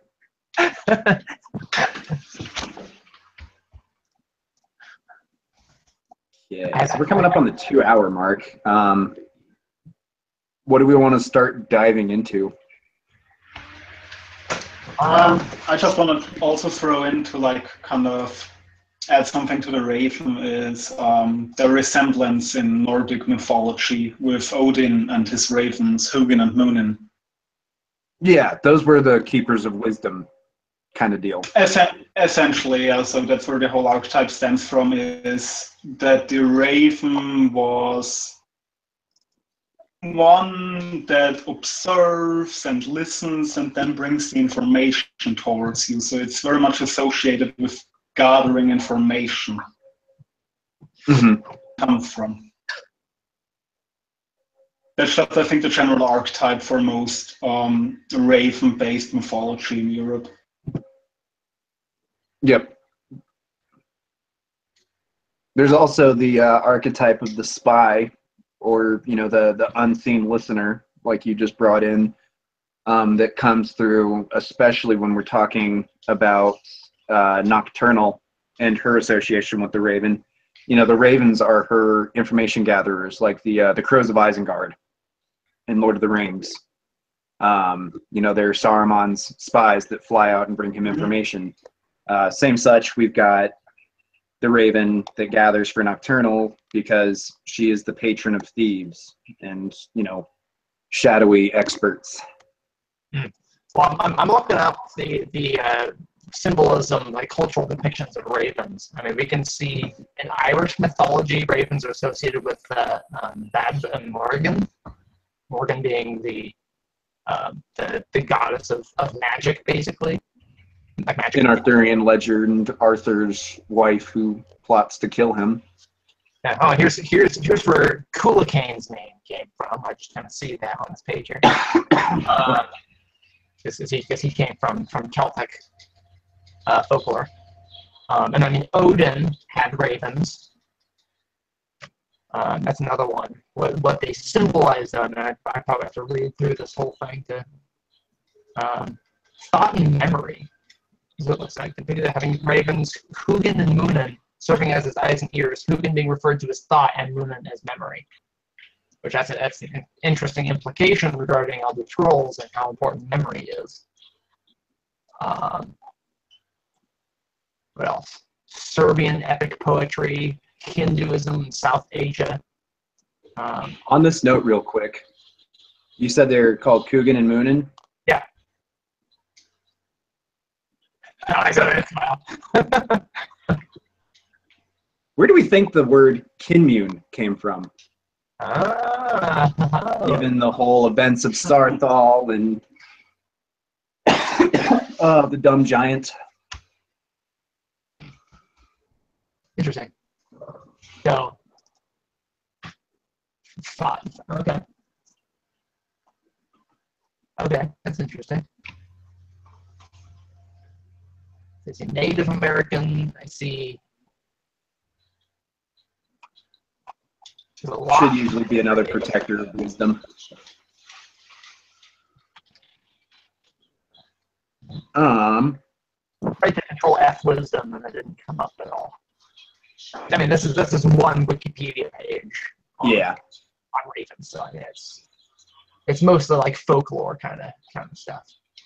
I think at this point I'm going to go ahead and bridge into that whole Ada as emotion thing that I always love to bring up, which stems from a IRC just absolute splurb that Michael Kirkbride unloaded on some people in that chat group. The core of it, though, is it really brings back to a lot of what we've been talking about today, how the Daedra and Aedra seem to overlap a lot. And Kirkbride essentially said, quit mixing up your gods and demons because they're all the same fucking thing. Yeah. I'll go ahead and see if I can't find a raw text version. Yeah, because I mean, what's the difference between gods and demons other than perspective? Yeah, and basically, what needs to be considered when we're talking about any of the Et Ada is that when we boil it down, they are all the emotions of the dreamer, which all come from the same font of, perceived reality within this dream.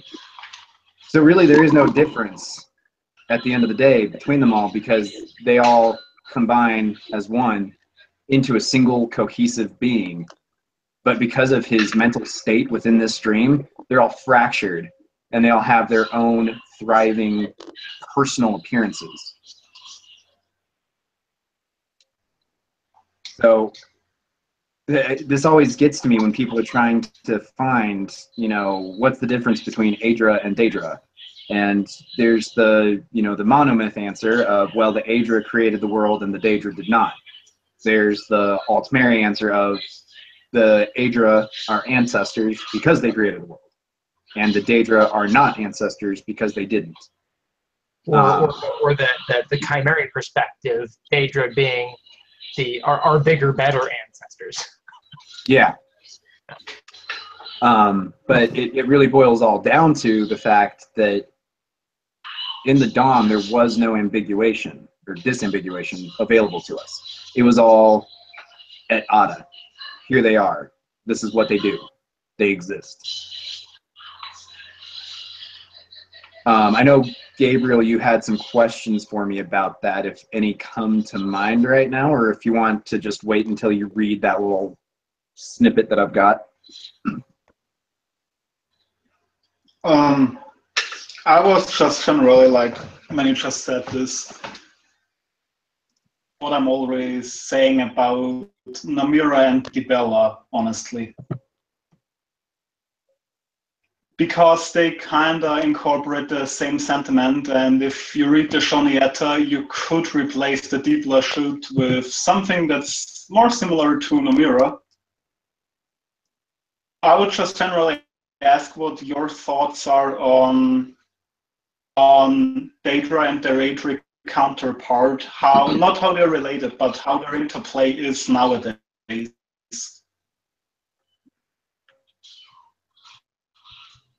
I know it's a bit general, but it just broadens it up to various Daedric princes and Aedric fairs in general, how they've incorporated them, overtaken them.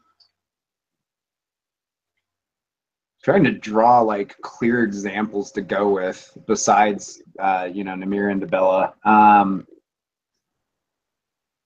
And I keep ending up. going Of course, backwards. Meridia is something different. Meridia, but Meridia is still closely connected to Kine. Okay, yeah, I can talk about that a little bit. Without getting into Merid Nunda, because that's a whole nother bag of crazy.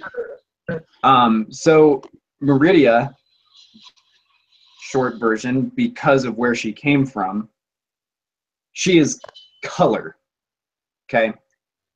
Kine is sound, right? So you've got two sides of the same coin, perception. So Kine and Meridia are basically the two forces that allow us to perceive the dream of Anu in any physical way. You know, through Meridia we see it, through Kine we hear it. But they're both the same person, really. You know, just like Sheogorath and Jiglag, you know, chaos and order flipped around each other.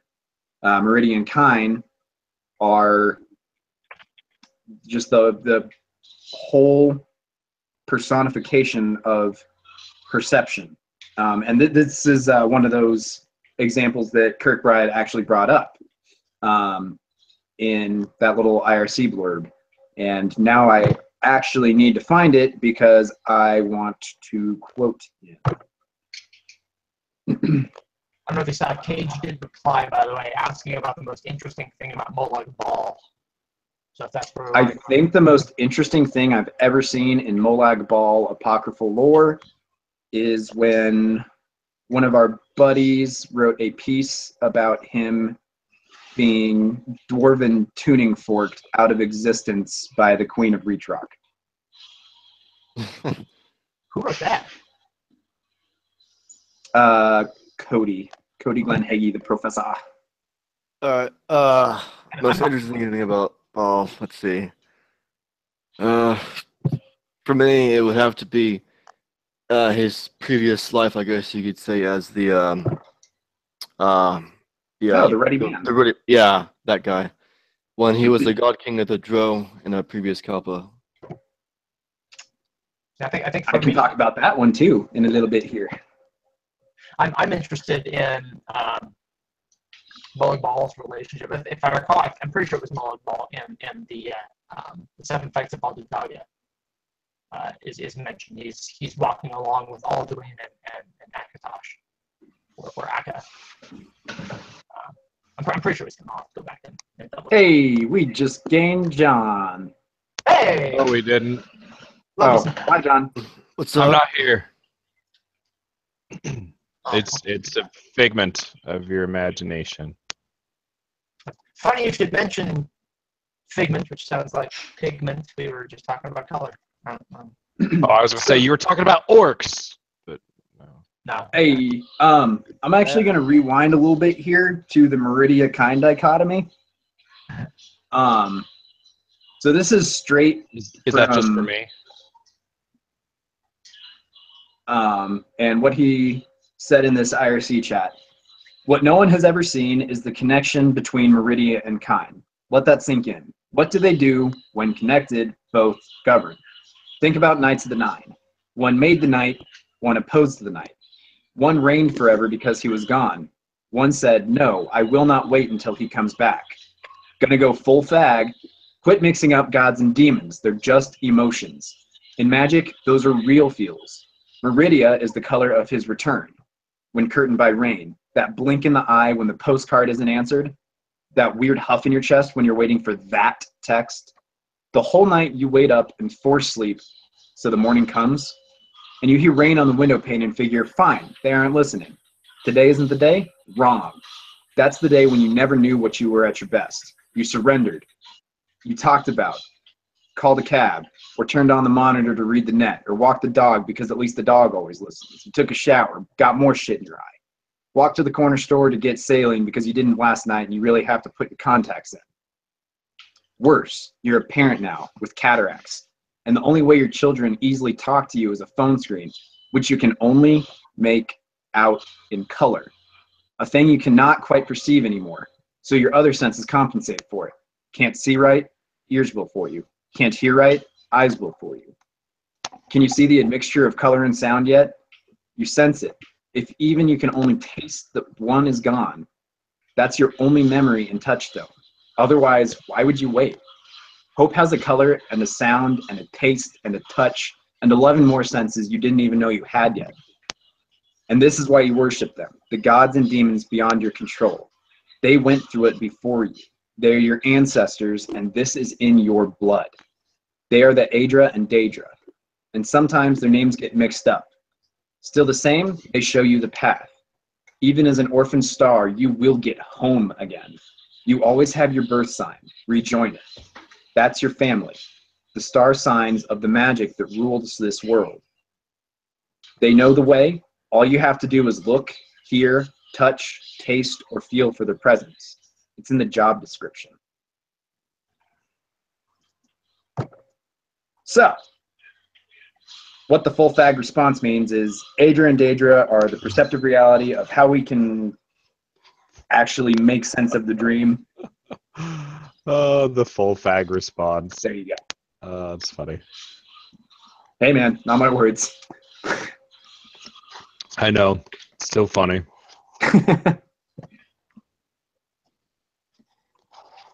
Who do we have in here, by the way? What are all these people? We got Dylan, Gabriel, fucking Skylar, you, me, Andrew. Where are all the We had people Max who are and Cody actually for a little asking bit. questions? How are we supposed to answer their questions if they don't? From the Facebook post. Which we've already kind of gone Yeah. over. We've plowed through most of that shit. Is what I would say about that. Nailed it. I usually do. I guess we can talk about Molag Bal some more and the Ready Man and all that that means. And maybe his representation in the sermons. So that's important. The therapist? What? What? His representation in the sermons as Vivek's Therapist. sugar daddy. Yeah, that, John. Where's the chat? There it is. Okay. Therapist. I thought you just misheard me, but now I see what you're doing. Fuck you. Yeah. So, okay. Fuck. Do we want to start with the sermons and Vivek's rape fantasy involving Molag Bal? Or do we want to start with the Ruddy Man and the Kalpa of the Drag? Or Don't we all have a rape fantasy involving Molag Bal? I know. No. Not really.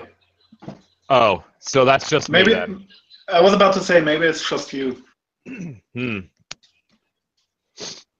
guys are missing out. I have a great time inside my own head. I'm sorry.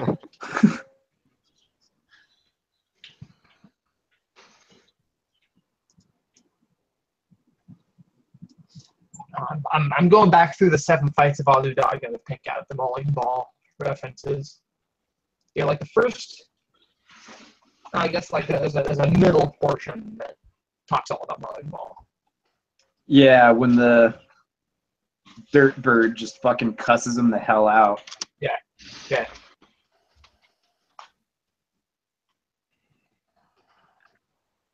Fucking cunt!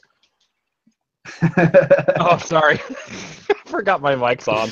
I was looking in the 7 fights of Alu Daga to see where the dirt bird said that. And I couldn't. Andrew's just like, fucking cunt, control F. Huh. Control F is like my go-to. Control F, fucking cunt. I mean, he has to rest most of that shit out. You know, Molag Bal says, and just what the fuck do you want? But after this game. So.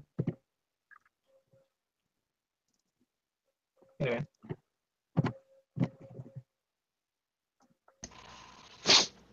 I got shotgunned in the face. That's why I was screaming. God damn it, you and your fucking gaming while on Lord chats. What else am I supposed to do? Sit there and stare at you? I'm gorgeous, bitch. Do it. I'm not saying you're not. I'm just saying it gets boring after a while. There's only so much awesome I can take in at once. What do we come to on the Molag Ball decision, by the way? Are we talking about the Ruddy Man? Are we talking about the sermons? Let's just fuck it. Let's start with the Ruddy Man. That's Yeah, let's do him first, Ruddy Man. Just pick one at random. Ruddy Man. Go. All right. So, I'm going to give my version since I spent a little bit of time trying to put some more world development into Lig. So carrying through what we know from the sermons is that in a previous when, could be a Kalpa, could be a dream, could be an alternative plane of existence. Still trying to figure that part out. Kalpa. Kalpa is what you want to go with? I'm pretty sure it's said somewhere that it's a And Kalpa. I can't remember if it's in the sermons or the commentaries that the word Kalpa is used to describe Lig. I think it's is it in the fights? I don't know. Maybe I'm full of shit. I'm pretty sure it's in the fights somewhere. No. Doesn't he show up in the first fight? I mean, Molag Bal shows up in the fights. It's the one with the dirt bird and the snow whale, but he's not the Ruddy Man at that point. And I don't think that the Leaper... Wait, is the Leaper Demon King talking to the Ruddy Man in the first fight? Yeah, I think he is. I know, so the Clever Man is there, but I'm pretty sure the Ruddy Man is in the first fight. Because I know the Leaper Demon King talks to Alduin because he's like hiding shit. Oh yeah, I mean that. Yeah. I mean, that's. Well, yeah, but I mean, there's the relation of the Leaper Demon King being chummy with one of the progenitors of the Daedric Prince. Yeah.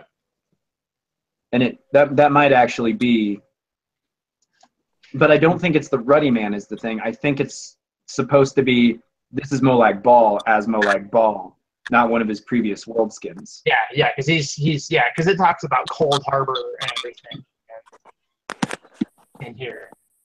Anyways, once upon a time, there was a Kalpa ruled by the Dreg. It was split into the 19 and 9 and 9 kingdoms, which were the 19 and 9 and 9 oceans of Lig. I generally just call them the Ocean Kingdoms. Sorry, chat. And the ruler of all of them was the Ruddy Man. We know from the sermons of Vivek that the Ruddy Man eventually became Molag Bal when he transitioned from that plane of existence and into Tamriel. So instead of being viewed through the lens of his current Wen as the Ruddy Man, he was viewed through the lens of Aldanu's dream, which is the arena.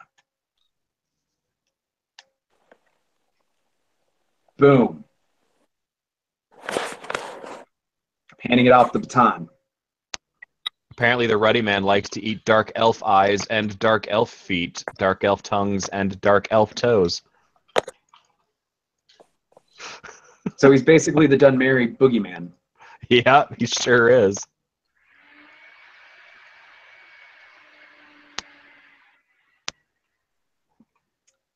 This is awesome. I've never seen this before. Is that one of the fights you're looking at? No, the Ruddy Man rhyme. Did Schick add that for ESO Morrowind? Yeah. It's a dark elf children's rhyme. I fucking love all of Schick's additions for this is how we raised our kids from Tamriel. Yeah, this is fucking awesome.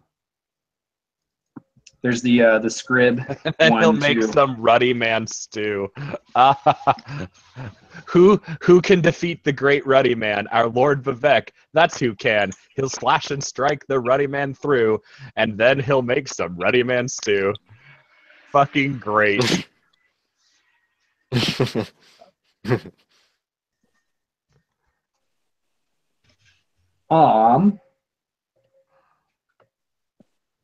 I'm stumped. I don't know where else to go. I'm glad I Yeah, joined. yeah, I don't know Yeah. either. What? I have a question. Sorry, hello, I'm back. Hello. I'm about Hi, to Max. go into coma, so I might just like shut down after asking this question. But I've always been really interested since I kind of heard about it, about the Drew Kings, and whether we know anything about the ones other than the Ruddy Man. I've got I don't think we nothing. have actual text source stuff other than some of the stuff that I've made up about Lig. And that's all subject to change because of the new Montia perception and all that shit. You know, there's nothing solid about the previous worlds that we've heard about through people like Vivek and Jesus, not Mankar Franzen, Mankar Camoran. Mankar Franzen. Dude, fucking Cody has me every fucking time I want to say Mankar Cameron. I say Mankar Franzen instead. It's bad. Why are you so bad at life? Freud. All right, that's fair. Freud's fault. That is a very Mankar thing to say.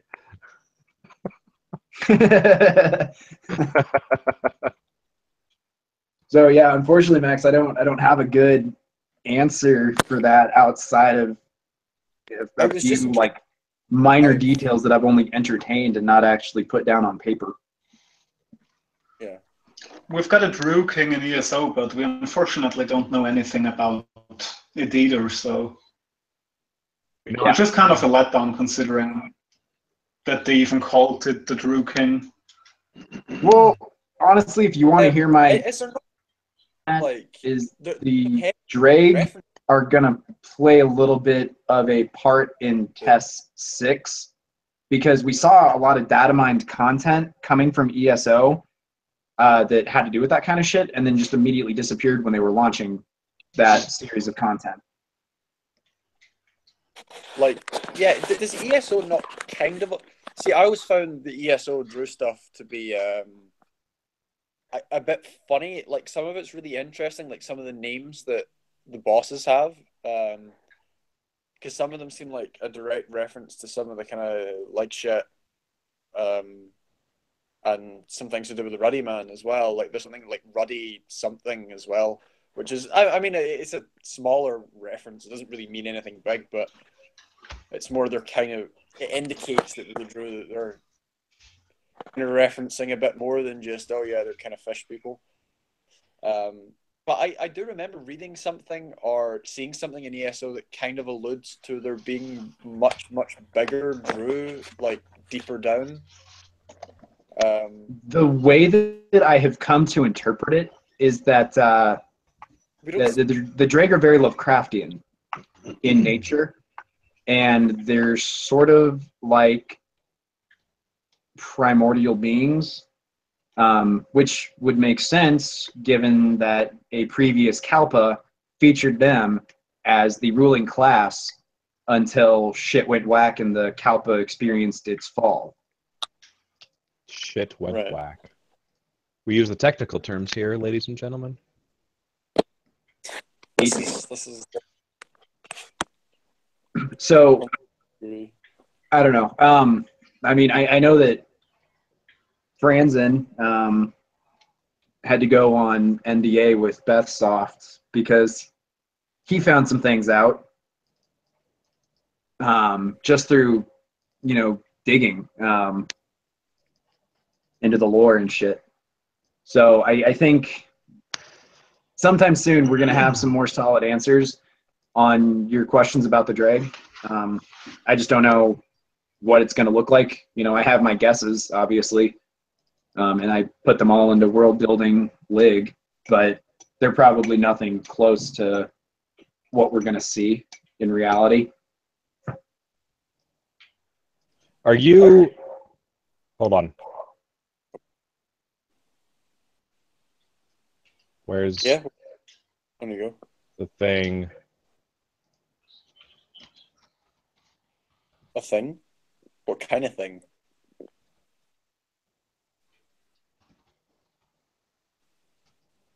Is it a lore thing?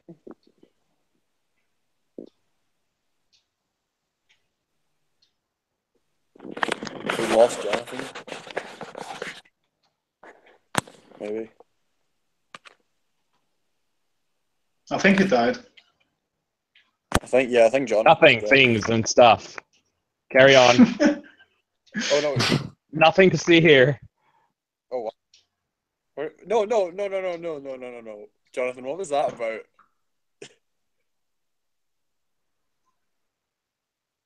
Oh right, were you gonna say something that you maybe weren't supposed to say?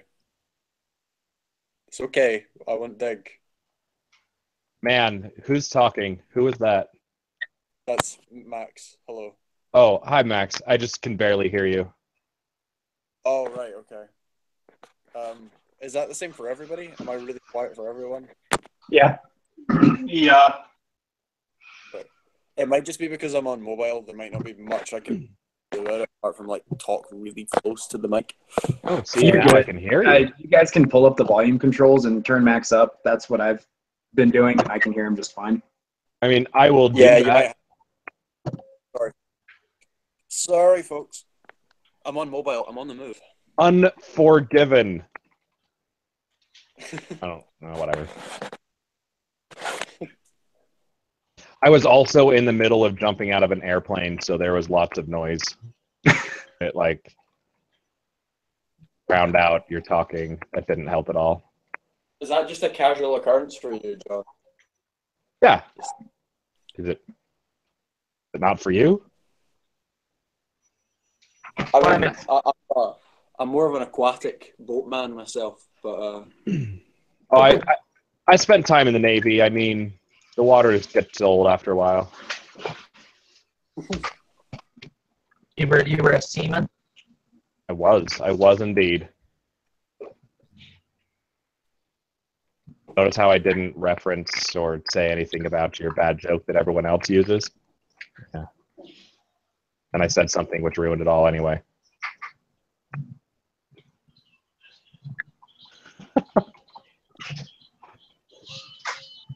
Well, where to now? Anything else we want to talk about, or are we going to go ahead and wrap this guy up? what have I? Oh shit! What have I missed? Have I missed anything good? We finished talking about the Dwemer. We finished talking about the Daedra. We did a lot about Spoon, Whales, libraries, memory, and shit. Elduin and the LDB. Yeah, basically everything. Fuck. Oh, man, I missed so much. Yeah, we came up with a pretty startling comparison between Stoon and Silphasil. That's Sure. kind of a big deal, I think. Who in Silphasil? Stoon. Oh. Of the Nordic pantheon. Okay. Yeah, we had a very productive first, 60 to 70 minutes, and then it just kind of started to spin down because we ran out of, directed conversation topics. We finally achieved less about the Dwemer and the Daedra, and we actually went more on about the whole Nordic shit and memory and all this stuff. So you Most didn't. important shit. So Gabriel didn't get to push my Namira agenda, then. We shortly mentioned. That's what we can do. Push the Namira agenda. Come on, Max. Now Sorry, you're what? here. Now you're here, so fucking red pill us on Namira. Well, I mean, right, okay. So I think Namira is vastly, vastly underappreciated and kind of looked over in favor of other Daedra that are meant to be much more important to everything. But I believe that Namira plays a very, very central role. Just conceals why we don't know too much about it. Details are scarce because the whole point is that everybody ignores it. Read the Beggar Prince. It's a nice metaphor for how Namira works. And the gist of it, if you haven't read Beggar Prince or seen, I think Shoddy cast on a video on it once. So you can watch that as well, and it explains it fairly. It explains the point of it. But the general idea is that Namira as an entity is generally overlooked, and that you can get away with a lot more when people don't really care about what you're doing and don't think you're important. I remember a theory a while back about her plane of oblivion, the skeleton void being on the being on the moons Not quite. Kind of, but not or quite. something like that. I believe that the scuttling void is Lorcan's corpse. And I will explain why.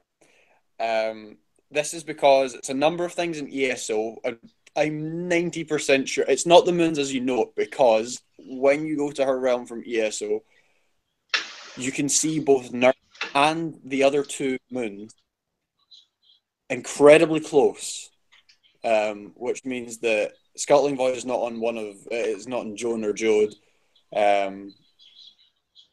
And it doesn't appear to be, in most of the Planes of Oblivion, everything else is much further off, but Scotland Void is astoundingly, and I kind of use quotes when I say that because close when you're talking about Void is very, very weird. You're saying you're on Lorcage. Sorry? You're basically saying you're on Lorcage. Yes, pretty much. Pretty much. Which is a funny thing, but if you look into the Khajiit creation myth, you will see quite a bit of reference to Namira, although it is still kept relatively short. That Namira is kind of the great darkness for them. And Words of the Clan Mother, right? Yes, Words of the Clan Mother. Yes, thank you, Andrew. And it talks about Namira being the great darkness at the heart of the world, being Lorcan's heart. And kind of stemming from that, not only did she... I believe that her influence was what influenced Lorcan in creation of men and so on, and in his deception / convincing / however you want to put it. But I believe that Namira is directly responsible for not only the parabolic Kalpa, as we know it, but I'll get into that at some point. Like, I probably need to write that bit down. But aside from that, the general nature of mortality, decay, that we kind of see on Nirn just through the general state of empires, etc., and mortality itself. So you would propose that Namira and RK are sort of that two sides of the same coin flip around? They play into each other fairly well. I suppose they kind of thrive off of each other, because RK is that kind of eventual end point, whereas Namira is what brings everything to that end point. If that makes enough sense. Namira isn't really so much to do with death as in everything that leads up to death. Decay, it's the gradual whittling away. It's what happens after death to the material. Yes. Yeah, it's that kind of thing. And of course, you don't really think of it too much. You've got, again, different diseases, but and etc. And that kind of comes under more Perrye's claims. So that's why it all gets a little bit wishy-washy, because there's lots of different ways in which decay happens, which makes you think, okay, well, how strong is Namira's sphere of influence? Decay is a big thing. It's a big thing, especially in a world like Tess, where technology and magical innovation seems to go on a very downhill spiral, especially at the point we're kind of at in terms of the games. I'm not talking about, 5th era onwards, because 5th era is the low point, I believe, of the parabolic Kalpa. And then it kind of goes steeply up the way again. After that, it's been a while since I've looked at the graph. Namira does it and people ignore it, and that's fine, because that's how it's meant to be. That's how she gets away with her shit. And I've been trying to peddle this for over a year. Well, I'm noticing, looking at the words of Mother and DC, the bit you're talking about Namira. It says, and Fatima gave birth to Lorcaj, the last of her litter in the great darkness. And the heart of Lorcaj was filled with the great darkness. And when he was born, the great darkness knew his name. It was Namira.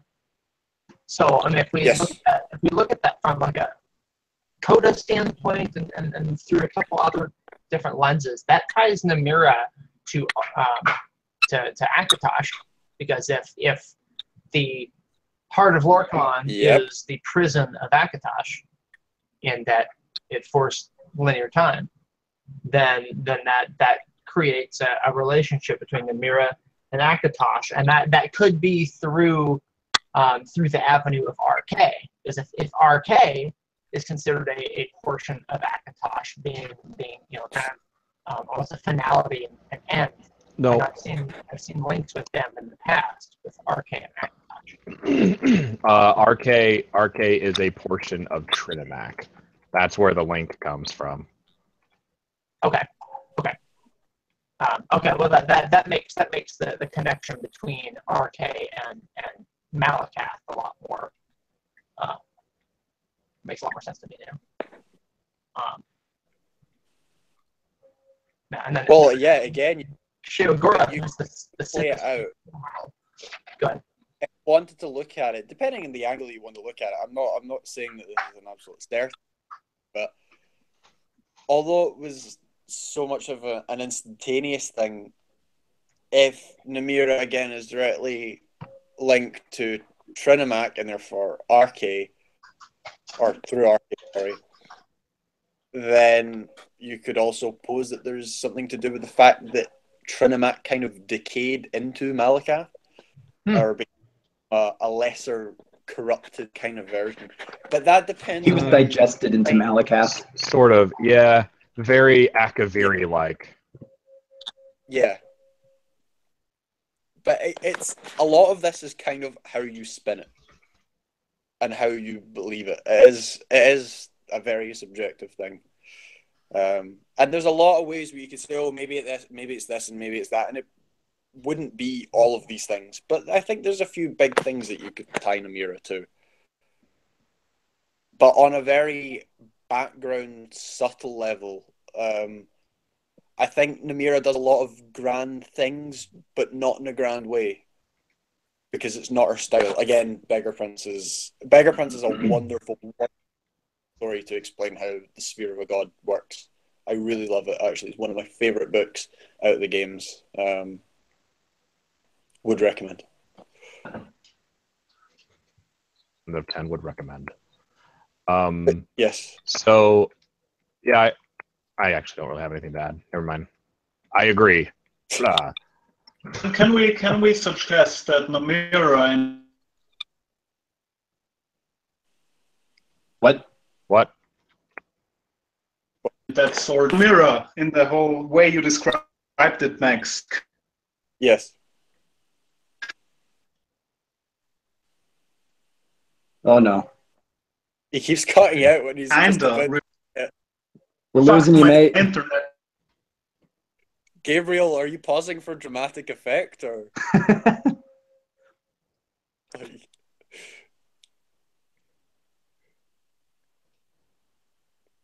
There's like a random running about behind Andrew.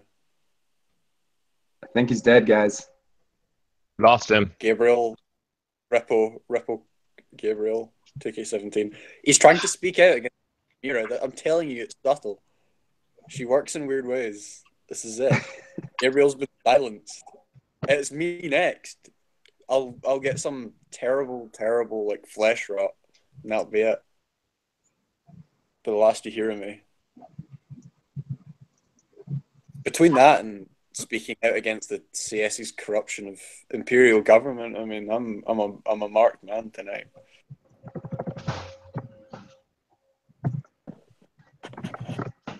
Gabriel's still around. I think I don't know whether this is what he was getting at. Gabriel wanted to talk about some kind of link between Namira and the Bella to do with the Reachman, and that's something that I would like him to talk about because it's not something I've really looked at. We talked about the Reachman a little bit earlier, but ended up mostly discussing Hircine versus Nocturnal and the Raven. So he put in TLDR, Namira equals Freudian death drive. Freudian. I'm not familiar with that. Let's look it up. Sounds Basically, like so much for my subconscious program of the dreamer that's like pushing the natural decay of things as a mental process. Would be my best stab at it. That sounds logical. Sounds reasonable. Yeah, according to Wikipedia, in classical Freudian psychoanalytic theory, the death drive is the drive towards death and self-destruction. It was originally proposed by Sabinus Wherein in her paper Destruction of the Cause of Coming into Being in 1912, which was then taken up by Sigmund Freud in 1920 and beyond the pleasure principle. Is that all right, okay. So, yeah. This concept has been translated as opposition between the ego or death instincts and the sexual or life instincts. In pleasure principle, Freud used the plural death drives much more frequently than in singular. So death and sex being two opposites, which, hey, who's the god of sex death?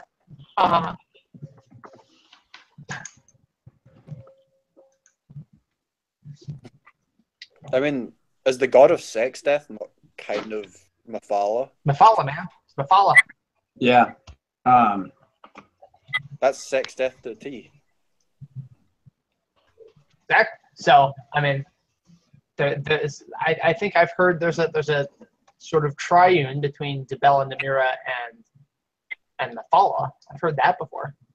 Although I guess it might be Mara somewhere. So I don't know. Maybe I don't. Dibella and Mara, Dibella and Namira being two sides of the coin, where Mephala is the coin. I don't know.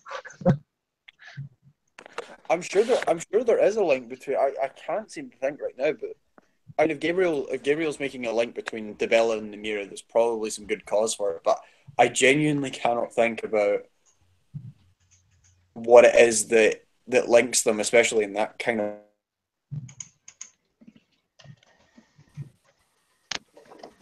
I mean, you could even pull Sanguine in there at some point because I think what we can actually get into with this is okay. This is gonna be a little bit broad picture, a little bit stupid, but here we go. I'm gonna roll with it anyways. So, Mephala via Vivek is sort of the center of the web, yeah. Yep. We've got life and death, with Mephala being the center of this Freudian death drive. And then here we go. Namira is the shadow control that Max is talking about with the natural decay of everything. So we've got the story being told and the thread of that story falling apart. Mephala, Namira.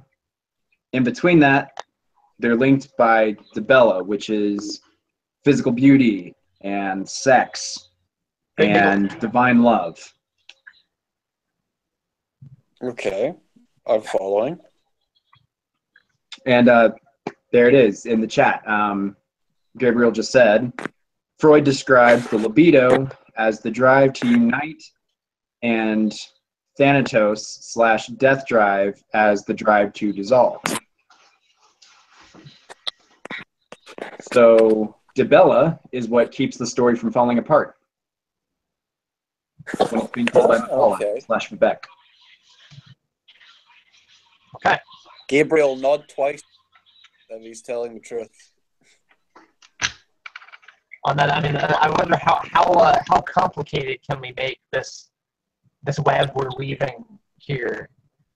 I mean, this is Vivek think- slash I Napala think- we're talking about, so very.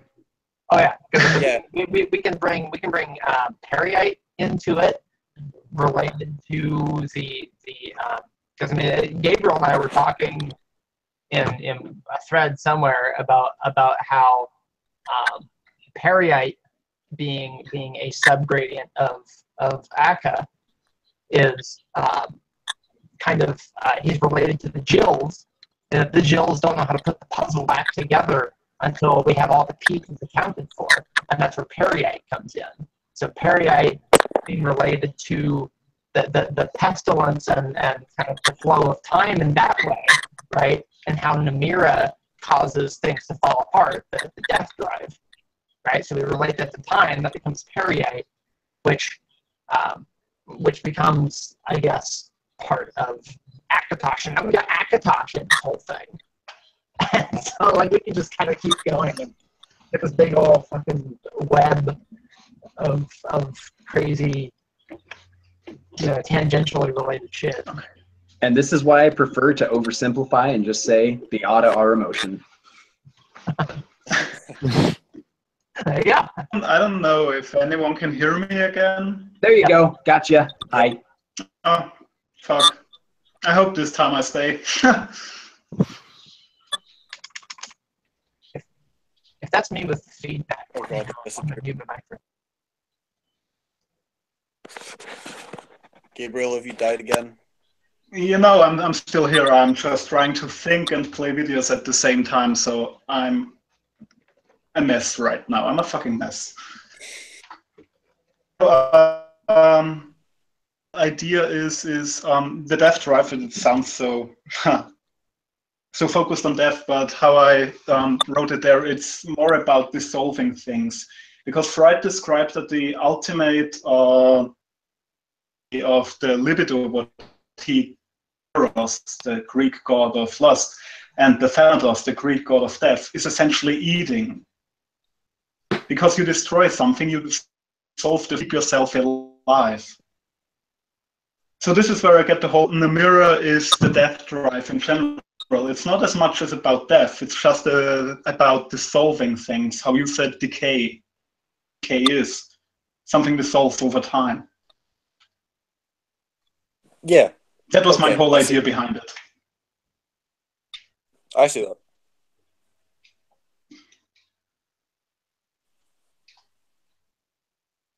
There's something else I thought of when we were talking about this. And I can't remember. Fuck, what was it? It was a good point. I've forgotten it. I think. And the whole the whole Dibella Namira shit is also, I mean, it's not directly said, but think of the quest in Skyrim where you have to find that young girl, that Oracle of Dibella. The Reachman hideout, she is in a room with the Dibella statue where there is a human heart and blood smeared all over and limbs, which essentially points at cannibalism. Where the deep blush shots essentially show you how to eat humans and to feel lust in that whole process of eating, where you combine the death drive and the eros, the libido again. That's where I come from with the Dibella is part. And of course, Dibella, beautiful shit, Namira, ugly, hideous. I mean, we can probably draw a really solid logical conclusion from the Reachman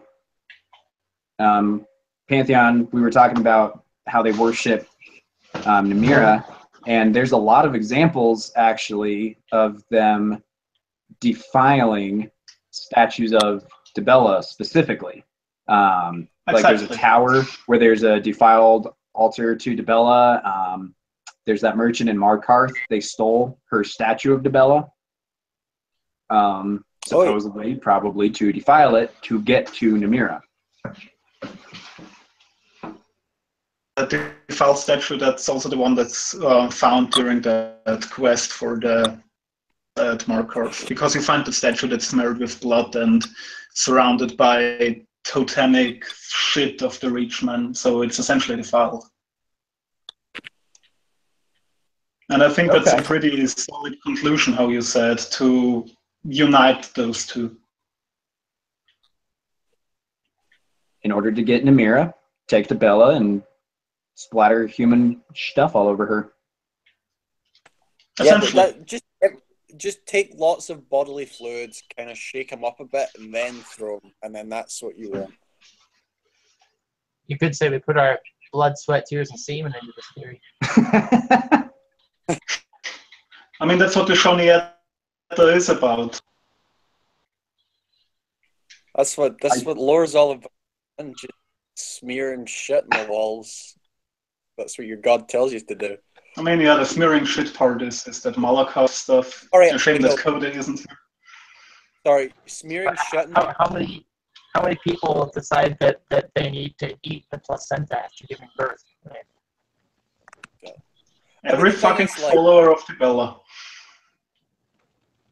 I mean, the thing is, like, smearing shit in your walls is kind of like a thing that you could just do in private, but if you really want to, like, worship Namira, you smear shit in your front door for everybody to see. Like, that's Namira. And then everybody ignores your house because they don't want to look at that shit anymore that happens to be in your front door. And there you go.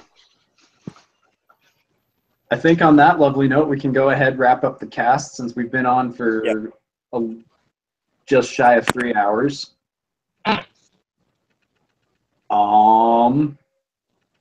Cool.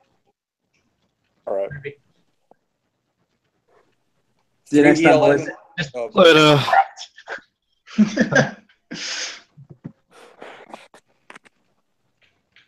Stop the okay. broadcast. I'm